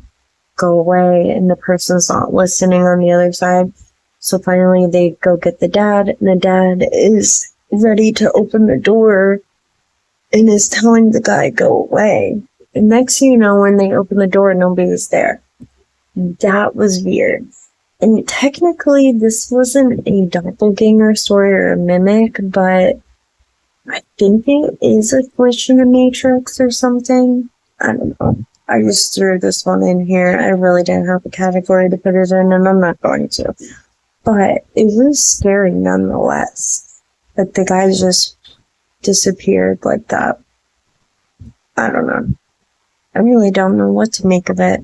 I think the guy was just put there, just like a sim, and put into that world, and then just left the world. Moved on to the next universe. Like, I don't know, but that was really weird. I feel like the best way to come back from pneumonia is a weird spooky story time, and this comes from someone who I'm pretty sure had a mimic calling them when they were a little kid. Hi dear, I'm new to your page and I really enjoy your content, so I wanted to send you a story about something calling me. I don't know if I'm sensitive to things or not, but when I was 3 or 4 years old, I'd spend the days with my grandparents instead of going to daycare. My grandparents used to be farmers, so when they moved to the city from their farm, they had a small garden in the backyard. The backyard had 2 areas, one closer to the house where the yard was, and in the second part was a little farther from the house was the garden. So one day I was in the backyard with my grandmother while she was hanging clothes in the clothing line in the backyard. I can't remember why she went inside, maybe to answer the telephone, but either way, she went inside and told me to stay close to the house and she'd be right back. So while she was out there, I'm just out there doing kid stuff, I guess, when I heard my grandmother's voice call my name from the second area of the garden that was farther away from the house. I looked up to acknowledge my grandmother, but I didn't see her. So I went back to what I was doing, and then she called my name again, only a little louder, still coming from the far part of the garden. I looked up again, and I'm still alone. I feel like we have a mimic story here. So I went back to what I was doing, and then she called my name again, only a little louder, still coming from the far part of the garden. I looked up again, and still I'm alone. When my grandmother came outside, I said, "Did you call me?" And she was like, "What?" So I answered, "I thought you called my name." My grandmother paused and looked me in the eyes and said, "Did you answer?" in a stern voice. I was scared because I hadn't answered her, and in my family, when your elder calls, you answer. I was like, "No." And when I looked at her, she said, "Good, never answer if you hear someone calling your name and you don't see them." She didn't explain why, but I always wanted to know who or what called me. And a small bit of backstory, my grandfather was an AME preacher, so they weren't for spooky, unexplained things, but they were born and raised in rural Georgia, so they did tell stories of people having roots and things put on them. So what do you think was calling me? I hope you enjoy. I have a few more strange instances if you'd like to hear them. I definitely think this was a mimic, and Grandma knew what that was. I don't know what an AME preacher is. If anyone wants to let me know, I'd love to figure out what that is. I'm not super religious. And yes, I want to hear more stories if you have them. If anyone else has had any like mimic stories or people calling their name, let me know in the comments or send me your story. Okay, this video is going to be for the paranormal side of TikTok. Specifically, I need advice, input, feedback, anything you got on mimics. What's been happening in my home over the past few months is very unsettling, and I would just really like some answers. I have lived in this home for 10 years. It's very, very old. I live in the hills of West Virginia. I don't have much history on the place. Who we bought it from is actually it's actually a family member of mine. And she doesn't have much information either on the place. I have asked neighbors, older people in the community. I've went to the courthouse and tried to find out what I can about the place. Nothing ever really comes up from it. So I'm turning here, and hopefully I can get some answers, or at least, you know, some advice, because, man, you know, I have had a lot happen here over the past 10 years, pretty much from the time we moved in. Things had happened, but never this, never a mimic, if that, you know. I know mimics tend to copy voices and stuff. That's not happening. I'm seeing my family members, and it's not just me, others as well have experienced this here.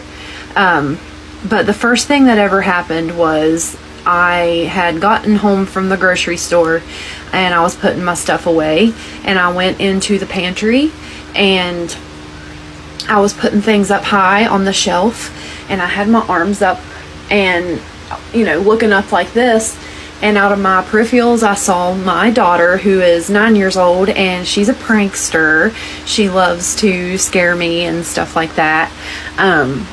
But she had popped her head around the corner while I was doing that, like this, and just kind of stood there for a second. And I said, "I see you," like that. And she didn't say anything, and then took off back to her room. So I went after her shortly after, you know, putting my stuff away, and I said, "Were you just in there?" And she said, "No." As a matter of fact, she was laying on her bed, on her stomach, with her headphones in, watching some video on her phone. She said, "No, I wasn't in there. Trust me, she would have claimed it. She loves to prank and play and all that stuff." It sent chills down my spine. I knew, I know it was her. Her height, her hair, curls. You know, did I look directly at her? Technically, no, but it was her, you know. As a mother, I can say that was my kid. I know it was her. So that brings me to the next thing. Probably a week or two later, my husband and I were in bed, and we had just turned all the lights off to lay down. I wear contacts, so I normally switch to my glasses at night. I took my glasses off, sat them on the nightstand, and we rolled over for bed. I look over at the doorway, and I see my daughter. Now I can't see a lick without my glasses or contacts. Like, my vision is like negative 5.25 and negative 6 in the other eye. Like, it's really bad. But you know, everything's fuzzy. But in the doorway, I saw my daughter again standing there. And I said, hey, do you see her stand? I said, what's she doing? Is she playing with us again? And about that time, she took off running back to her room. It was just a little unsettling. I don't know. She didn't say anything. It was just kind of weird. So I got up. I went to check on her. She was asleep. Not playing with me. Like, she was mouth open, snoring, you know, asleep. But I saw, you know, I saw her. Again, I did not see her. I had my glasses off. It was dark. But I have a nightlight in the hallway that illuminates. So if she needs to come to our room or whatever, you know, if we need to walk to the kitchen or whatever it may be, there's a little bit of light. So I saw her silhouette. And, I mean, it was her. Okay. The next thing that happened was, again, probably a week or two, a few weeks later. I am the first to get up in the mornings to pack lunches and things like that. I was in there and I thought I heard somebody behind me. I turned and looked and I thought I saw my husband walk from the kitchen to the laundry room on his way out the door to go start the truck. It was cold, so he was going out there to start the truck. And I said, good morning, and he didn't respond. So I thought that was a little weird. And I went to see, you know, what he was doing, and he wasn't there. The door wasn't open. The door hadn't been unlocked, anything. And I was like, man, I know I just saw him, you know, like I saw his robe, like it was like the tail end of his robe turn the corner. So I went on back to the bedroom and he was still asleep. He wasn't even awake yet. So that definitely gave me chills. I was like, okay, you know, okay. But what has kind of freaked me out the most is this next one.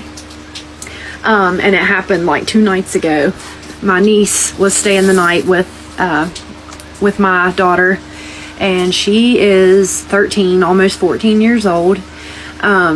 She had said to me, hey, you know, I didn't get much sleep last night. She said, pretty much from the time you had came in Ailey's room, I couldn't go back to sleep. And I said, what? I wasn't in her room last night. And she was like, it was like 1:30 or something in the morning. And she said, it was after you plugged in her phone. And I was like, I wasn't in there. So I had her tell me exactly what happened. And she said, I came in their room and apparently plugged in a phone. She said she could hear the like ding, you know, when you plug in a phone. I put something in the basket that sits at the foot of my daughter's bed. So I plugged in the phone, put something in the basket, and then she said I went over and stood over my daughter and like said something to her and then left. I don't know, but I didn't. It wasn't me. She said she thought it was me. Just to clear it up, I asked my husband if maybe he went in there. You know, he said he didn't. That one freaks me out. The thought of anything standing over my daughter at night just doesn't sit well with me. So, that's pretty much what's going on here. As you can see, this stuff really kind of upsets me. I get, you know, hives or whatever. Like, I get a little nervous talking about stuff like this because I don't know what it is. I don't have answers, you know. So if anybody has any information, any kind of advice, anything that can help me out with this, I would greatly appreciate it. You can message me, you know, comment, whatever. I would greatly appreciate it. I also have many more stories about this place that would probably freak you out.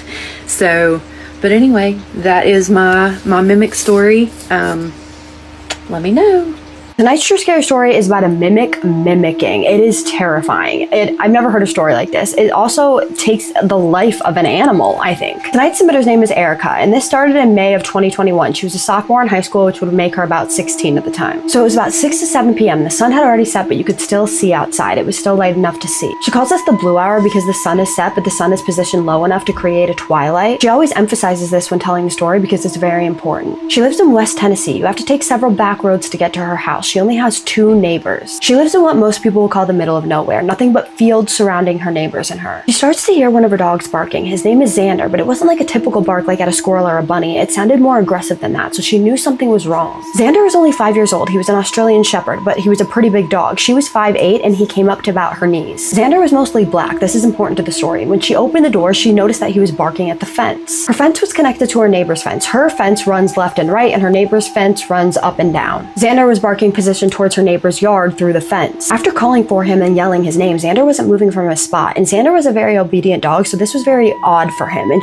this worried her. She walks off the porch across the yard to him, and she stands behind him, and then his barking turns from a bark into a growl, like a full-on growl. Something was definitely bothering him, and he was trying to let her know it. So she looks up in the neighbor's yard, and she sees this black figure. The first thing she notices is how tall this thing is. It's incredibly tall. Remember that she's 5'8", and this thing was much taller than her. If she had to guess, it would be around like 7 feet tall, maybe even taller than that. The second thing she notices is this thing is featureless. It has no eyes, nose, mouth, nothing. She cannot see its face, and it also does not have any clothes that she can see. She knows immediately that this thing is not a person or human. She would have been able to make out something, anything. It was light enough to do so. This thing was staring at her, and although she couldn't see its eyes, she knew that it was staring at her, and she also knew that she could not turn her back to this thing. So she grabs her dog's collar and she slowly starts backing away. This part is crazy because this thing started mirroring her movements. As soon as she started to back away, so did the being, mirroring her, mocking her. She backed up to the porch somehow successfully as this thing was just mirroring her and mocking her still. She let go of Xander's collar and damn near pushed him up the stairs of the porch. Then she turns around and she runs up the stairs herself. But she turned back to look to see what this thing was doing. The thing backed up behind a tree, never to be seen again. She hasn't seen the thing since, and she won't dare look into her neighbor's yard when it's dark out anymore. She texted her stepdad to let him know what happened, and he proceeded to text a neighbor to ask them if they knew if anybody that they knew was outside. The neighbor immediately texts us back and says that everybody's in bed and ultimately decides to call the cops. Though when the cops come, they find absolutely nothing. No trace of footsteps, belongings, nothing. There is no trace of anyone being there at all. And the worst part of the story? After this, the dog passes away from unknown causes, and this freaks the hell out of her because she doesn't understand why her dog passed away. She said that she hopes that somebody in the comments can let her know maybe what happened and maybe why her dog passed away from this and what this thing was. So, do you guys think that her dog passed away because of this entity? And what do you think this entity was? Was this a mimic? It had no face. I know that's one thing that mimics don't have is faces.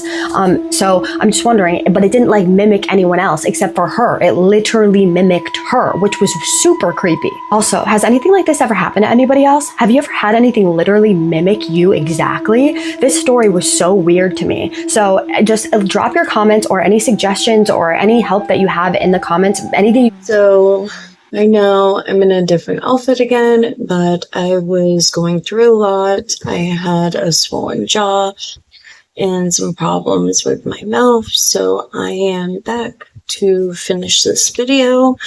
Hopefully I can get this done and it won't take as long to put out more content like that again.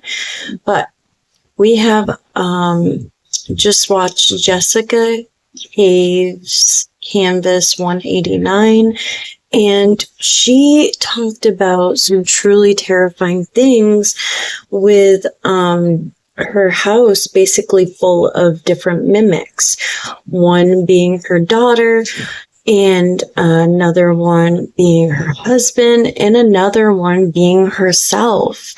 Now and I found it so crazy that, you know, I want to know, like, what is going on? Why is there multiple copies of themselves running around in this house? And what, I don't know if it's like one mimic or if it is multiple different mimics mimicking this family. You know, and obviously she needs to be blessing her house, saging it, something, because something demonic is going on here. It is clear as day to me. I mean, something evil is afoot. You know what I'm saying? So I was thinking that as this was going on, you know, she also had her niece over. So it wasn't just her seeing this, you know, thing that was happening to her wasn't just in her head. She wasn't going crazy. Her niece saw a copy of her aunt literally in the daughter's bedroom, literally plugging in a phone for the daughter and then standing over the daughter and whispering to her. I really want to know what this mimic mother said to the daughter before she walked out the door, because that is terrifying, you know, on its own. I'm curious what this thing said to her. Like, you know, if it's gonna come back and get her, if it was a warning, if it was something simple as I love you, I don't know. Like, usually mimics are not a good thing, you know what I mean? Especially multiple of them. And she also is looking for help. So if anybody in the comments has a solution to this, that she can get help, put it in the comments. Let her know, you know, if you know anything, any way to stop this, prevent it from happening. I don't know. I hope she's doing okay. Yikes. So let's go on to our other one we watched. We just watched Emma's, Kasia spooky story. And I'm pretty sure it's Kasia, but I could be wrong. I think it's pronounced Kaisa or Kaya. It could be Kaya. I'm thinking it's Kaya's spooky story. Anyways, she gives us a story about someone that is just going outside to let the dog out, you know, going to walk the dog outside and let it do its business. All of a sudden, the dog is barking at a fence. And then she looks up and she sees this blank, faceless, dark thing. And she even felt it in her soul that it was not human, that it was otherworldly. And she could feel like the hair sticking up on her arms, like she was in danger. And she knew too, just by the height as well, that this thing was a giant. So that was scary too, I'm sure. And then just the dog wanting to stay there and like defend this girl's honor is so sweet and kind. And of course she did the right thing and was backing away, but what was so creepy is you wouldn't think, oh, while you're backing away, that this thing would mirror you and back away too. So it was like mocking her and pretending to like be just like her, like a mimic does. But this thing didn't look like her, wasn't like a full-on mimic. It was showing its like almost dark side of a mimic, I guess. And it was just really terrifying. And I can't even imagine. You're just doing something innocent, like taking your dog out for a walk, and you come across that in your neighborhood next door to you. Like, what the hell? And on top of that, her dog passed away. And I really do think that it could be connected. You know, she loses the dog right after that. Like, there's no way that's a coincidence. I don't believe in coincidences, so I'm thinking that it had something to do with that. So hopefully she's doing okay. So let's move on to Santa Cruz Boutique was the next one we're going to watch. Weird spooky story time and the mimic she's been dealing with since childhood. Hi, my name's Avery. I've been dealing with a mimic / skinwalker. I just moved back home to New Orleans into my grandparents' house. I used to stay there when I was younger and would deal with strange things, like I would see my grandfather walk out the front door and not say anything when I would ask him where he was going, and he was always facing away from me. But then I would see him come out the kitchen and he would ask who I was talking to. But since I've been back, it's really been trying to get a reaction out of me, and I admit it has. A couple of days ago, I was sitting on the bed in the guest room upstairs that I was staying in. I had my door open so I could see down the hall. I see the bathroom, the door was open like as usual. I was getting ready for bed and putting lotion on when I heard what sounded like my grandmother, but not quite her voice, telling me to come here. I got up and started to walk toward my door, then stopped. As I stopped, I saw a pretty tall, shadowy figure peek from behind the bathroom door. Ew, no, I got goosebumps. This was my first time ever actually seeing this thing, but I still couldn't see its face, just darkness. I shut my door as fast as I could and sat on my bed just staring at the door, waiting. By the time I started to doze off, I heard it say my name, but this time it was right outside the door in my brother's voice. He passed when he was 9 due to drowning nearby the lake. I have like so many goosebumps, and also I am so sorry about your brother. That's horrible. I started to cry hearing his voice, but had to keep it together because I didn't want it to hear me. It started to bang on the door and making god-awful sounds like it was preparing itself to continue sounding like him. I jumped out of bed and locked the door and started to yell for it to leave me alone, which was definitely a mistake. Because then I started hearing slow tapping coming from the door, and it was saying, Avery, Avery, I can't breathe. My heart dropped so fast, I was terrified. I put headphones in and turned my phone up as loud as possible and managed to fall asleep. I deal with little things daily, but this was horrifying for me. If you decide to use my story, feel free to use my name, and thank you for taking the time to read this. I know it's long, I'm sorry. This story gave me so many goosebumps reading. I don't know why I read this at night. Like, I don't read stories at night, but I did tonight because I'm crazy. I don't even know why I showed you guys the window. Now I'm creeped out about what may have been in the reflection.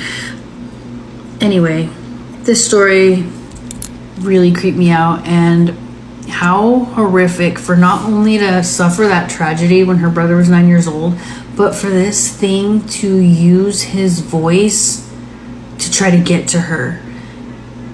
Like when she was a kid and she would see the grandpa go out the door that wasn't actually her grandpa, like it's like that wasn't enough, so it knew it had to do something crazy to get her to react. That is so scary. If any of you have ever experienced a mimic or maybe have some advice for her, let me know in the comments or send me your story. Doppelganger. When I was really little, I was exploring the corn maze on my grandma's property. And for those of you who follow me, you know that her property was haunted as shit. I had made the mistake of wandering in before a big mowing day, so it was pretty overgrown, and the usual maze that was cut into it to allow you to walk through it easily was it was almost non-existent. I started to get really scared because it was starting to get darker out. I was lost and I was cold, and I just had this overwhelming feeling of dread. I had started to cry a little bit, and then I turned a corner and I saw my grandpa.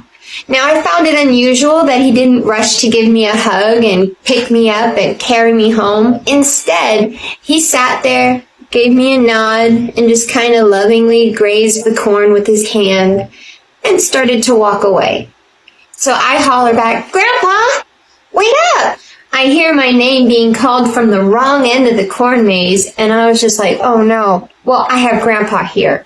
But as he hears it, he walks very quickly and almost starts to jog out of the corn maze. I try to keep up with him with my little legs as best as I can, but this thing was overgrown, and I start to lose sight of him, and I keep calling out to him. At one point, though, he stops, turns around, and goes, shh. I follow him in silence the rest of the way out, and then he walks back in and points to the house, almost like he was angry at me, so sad and a little bit scared, I walked the rest of the way back to the house to open the door and see my grandpa on his lazy boy, sleeping. I ran to him and hugged him close to make sure he was real. And he gave me a big hug back and kind of snuggled me down and was like, "What you want to watch on the TV, kiddo?"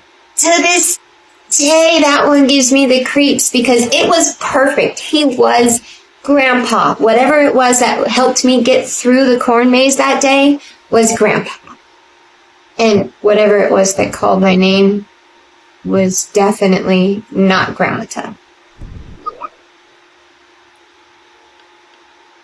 I heard this story about a house that was completely infested with mimics.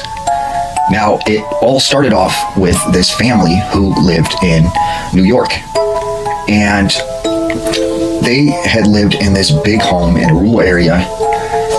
They, really, for the longest time, didn't have anything weird ever happen. Until one night, the wife and husband are, in the living room, and their kids are gone with a family friend. Well, the husband says, "I'm going to, leave and I'll be back. I'm going to go to the store. Do you need anything?" And his wife says, "No, I'm good. I'll see you when you get back." So her husband goes out the front door, gets in his car, and drives off. Right after he pulls out of the driveway, all of a sudden she hears a noise upstairs. And when she walks upstairs, she sees her husband come out of the closet and just start walking down the hallway. And she's like, "Honey, wait, how'd you get upstairs? You came back home?"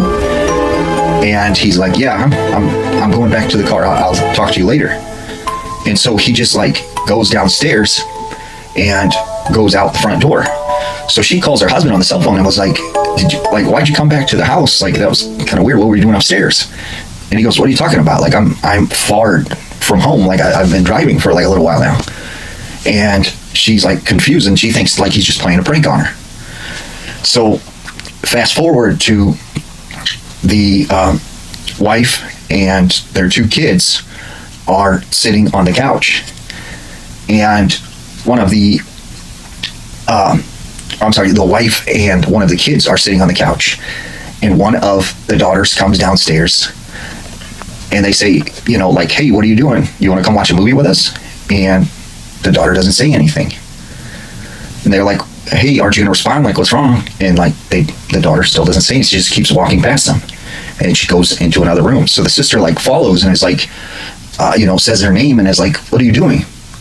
Well, all of a sudden, the sister comes back down the stairs again because she said, "I heard you guys calling my name." And they're like, "Wait, no, you just walked past us into that room. How'd you get upstairs?" And she's like, "What are you talking about? I've been upstairs in the bathroom." And once again, they didn't know how, the wife didn't know what to think of this.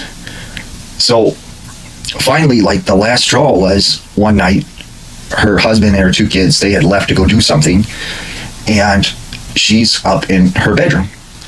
She hears some rustling sound in her closet, and she's like, what is there something in my closet?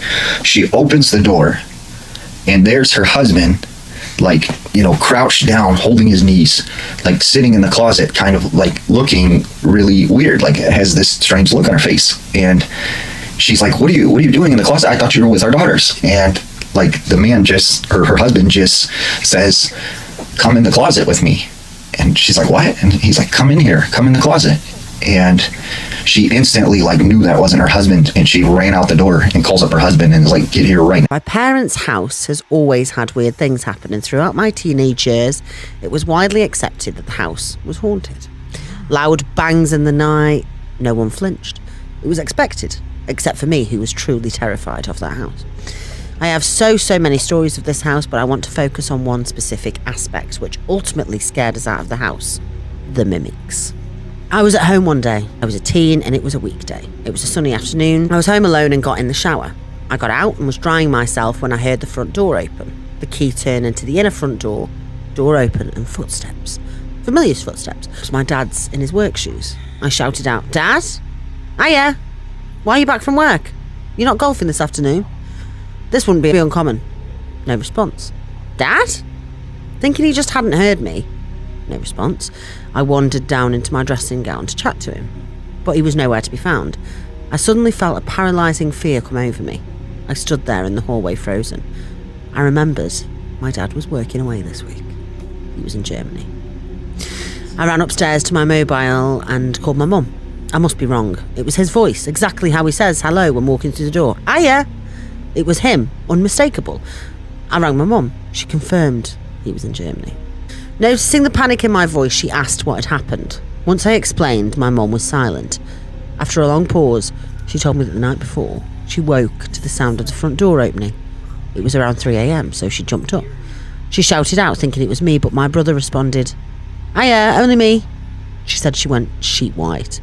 It was Sam's voice, exactly how he sounds when he comes home. The exact words he usually says, only he wouldn't be coming home because he lives in Australia. Oh. And he had done for 5 months at that point. She heard his voice and footsteps, then nothing. Nothing except pure, stone-cold fear. Paralysing. It seemed whatever was in that house was learning from us, mimicking. We moved shortly after. I have so many more this. So these are our last couple of TikToks. We finally make it to the end of the video. If you stuck around this long, thank you so much. I really appreciate it. This video took me a lot of time to put together. I don't know if you guys liked my reactions with the videos or you just like me talking about them after the video. Let me know in the comments like what you think. Personally, I can do either way. It doesn't matter. If you like longer content, which I do, but some people don't, that's okay. If you like shorter content, let me know, down below, like what you think. Okay. All right. So our next TikTok that we watched is Emma Crime 1. Now, this story was mind-boggling, really crazy, okay? Because not only did we have a mimic husband, we had a mimic daughter, right?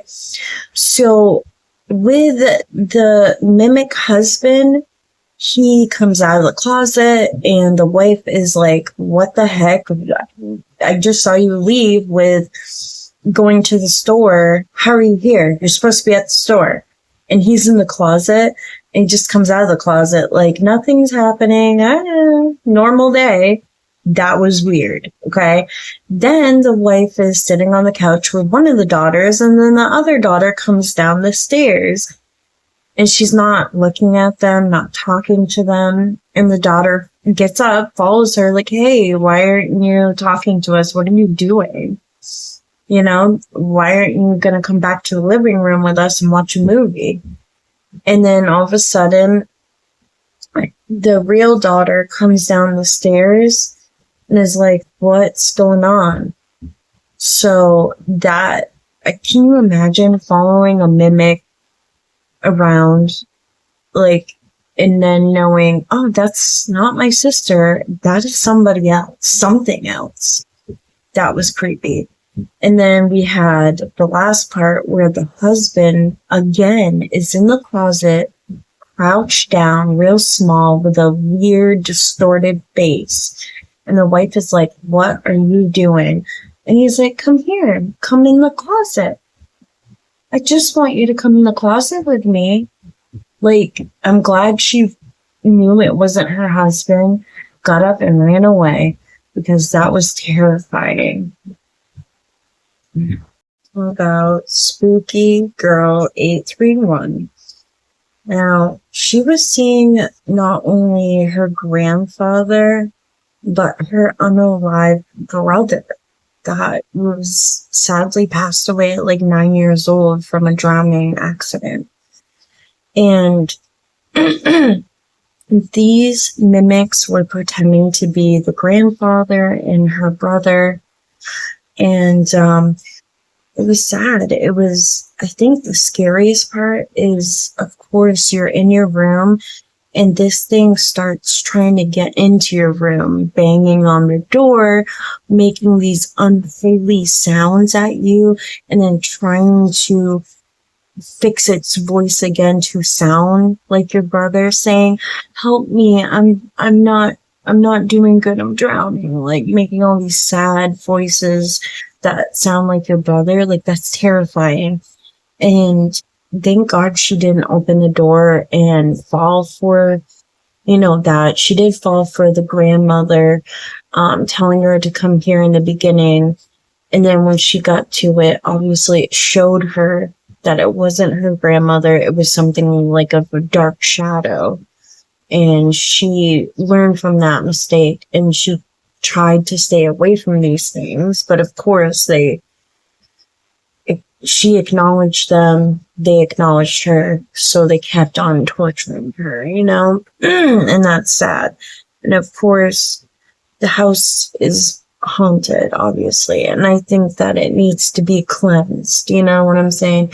Get some holy water, blessed from a pastor or something, church, whatever, and some sage, and start saging the house and put some holy water on the doorways, you know what I mean? And just do a prayer over the house, to resolve this issue, because something is dark and demented there. All right?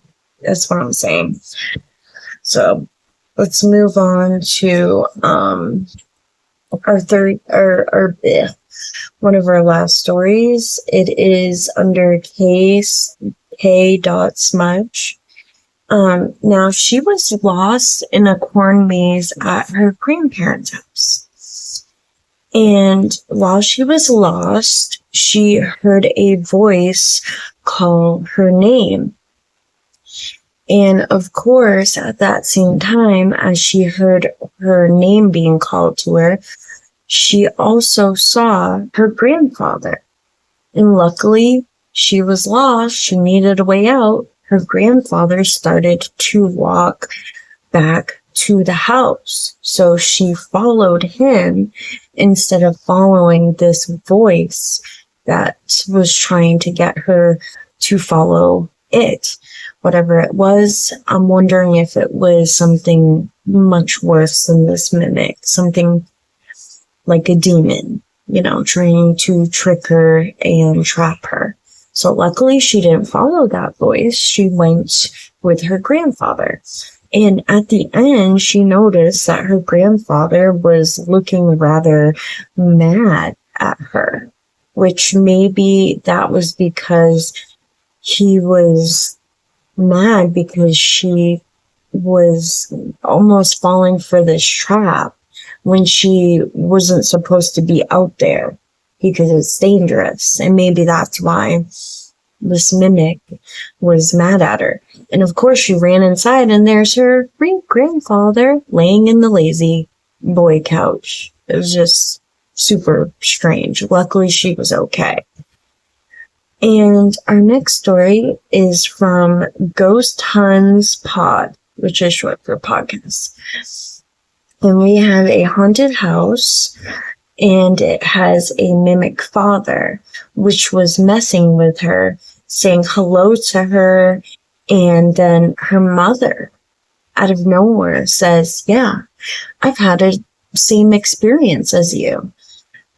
She heard, the girl's brother, Sam, come home, say hi to her as well, and heard his footsteps, but nobody was there.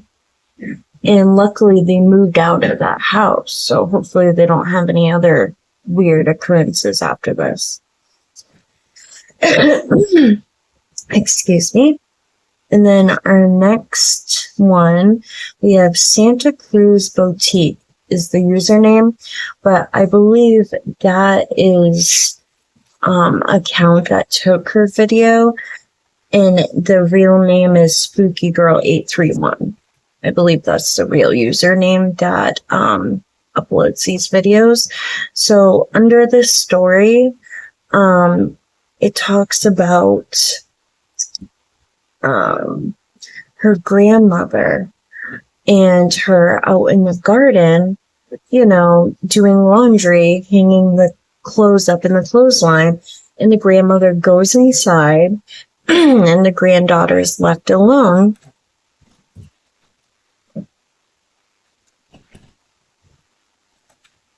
And the granddaughter's left alone, right? So grandmother goes inside, probably to answer the phone or whatever. So the granddaughter starts hearing her grandmother call her from the other side of the garden. They have a huge garden. So she heard it once, and then she saw nothing. Nobody's there. Her grandmother's not there. She heard the voice again call her name. Then again. And she looks, she sees nobody. Nobody's there. Then her grandmother finally comes out and she said, "Did you answer whoever called your name?" And she said, "No, but you're supposed to respect your elders and answer them." But luckily she didn't, because if she would have, probably something bad would have happened.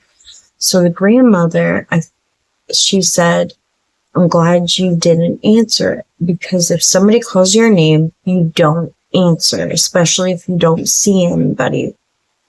And I think that's because the grandmother knew that this was a mimic on the property, mimicking her, probably her granddaughter, who knows who else.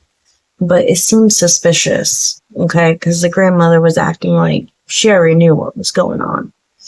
And that was our final story. So I don't know, what did you guys think? I hope you guys like the stories. And I'm thinking probably for our next spooky story, my spooky darlings, we'll probably do something a little shorter content-wise. And what I was thinking is I have some Reddit stories coming up, some Redditors that I've reached out to on there have allowed me to read their stories. So I'm going to grab some of those. But yeah, I think that's what we're going to do. We're going to do some Reddit stories coming up, and I hope you guys will like those. But yeah, please follow me, like my video, subscribe, so notifications are turned on, so you say notified every time I put up a new video. But yeah, stay spooky, my spooky darlings. Love you. Bye.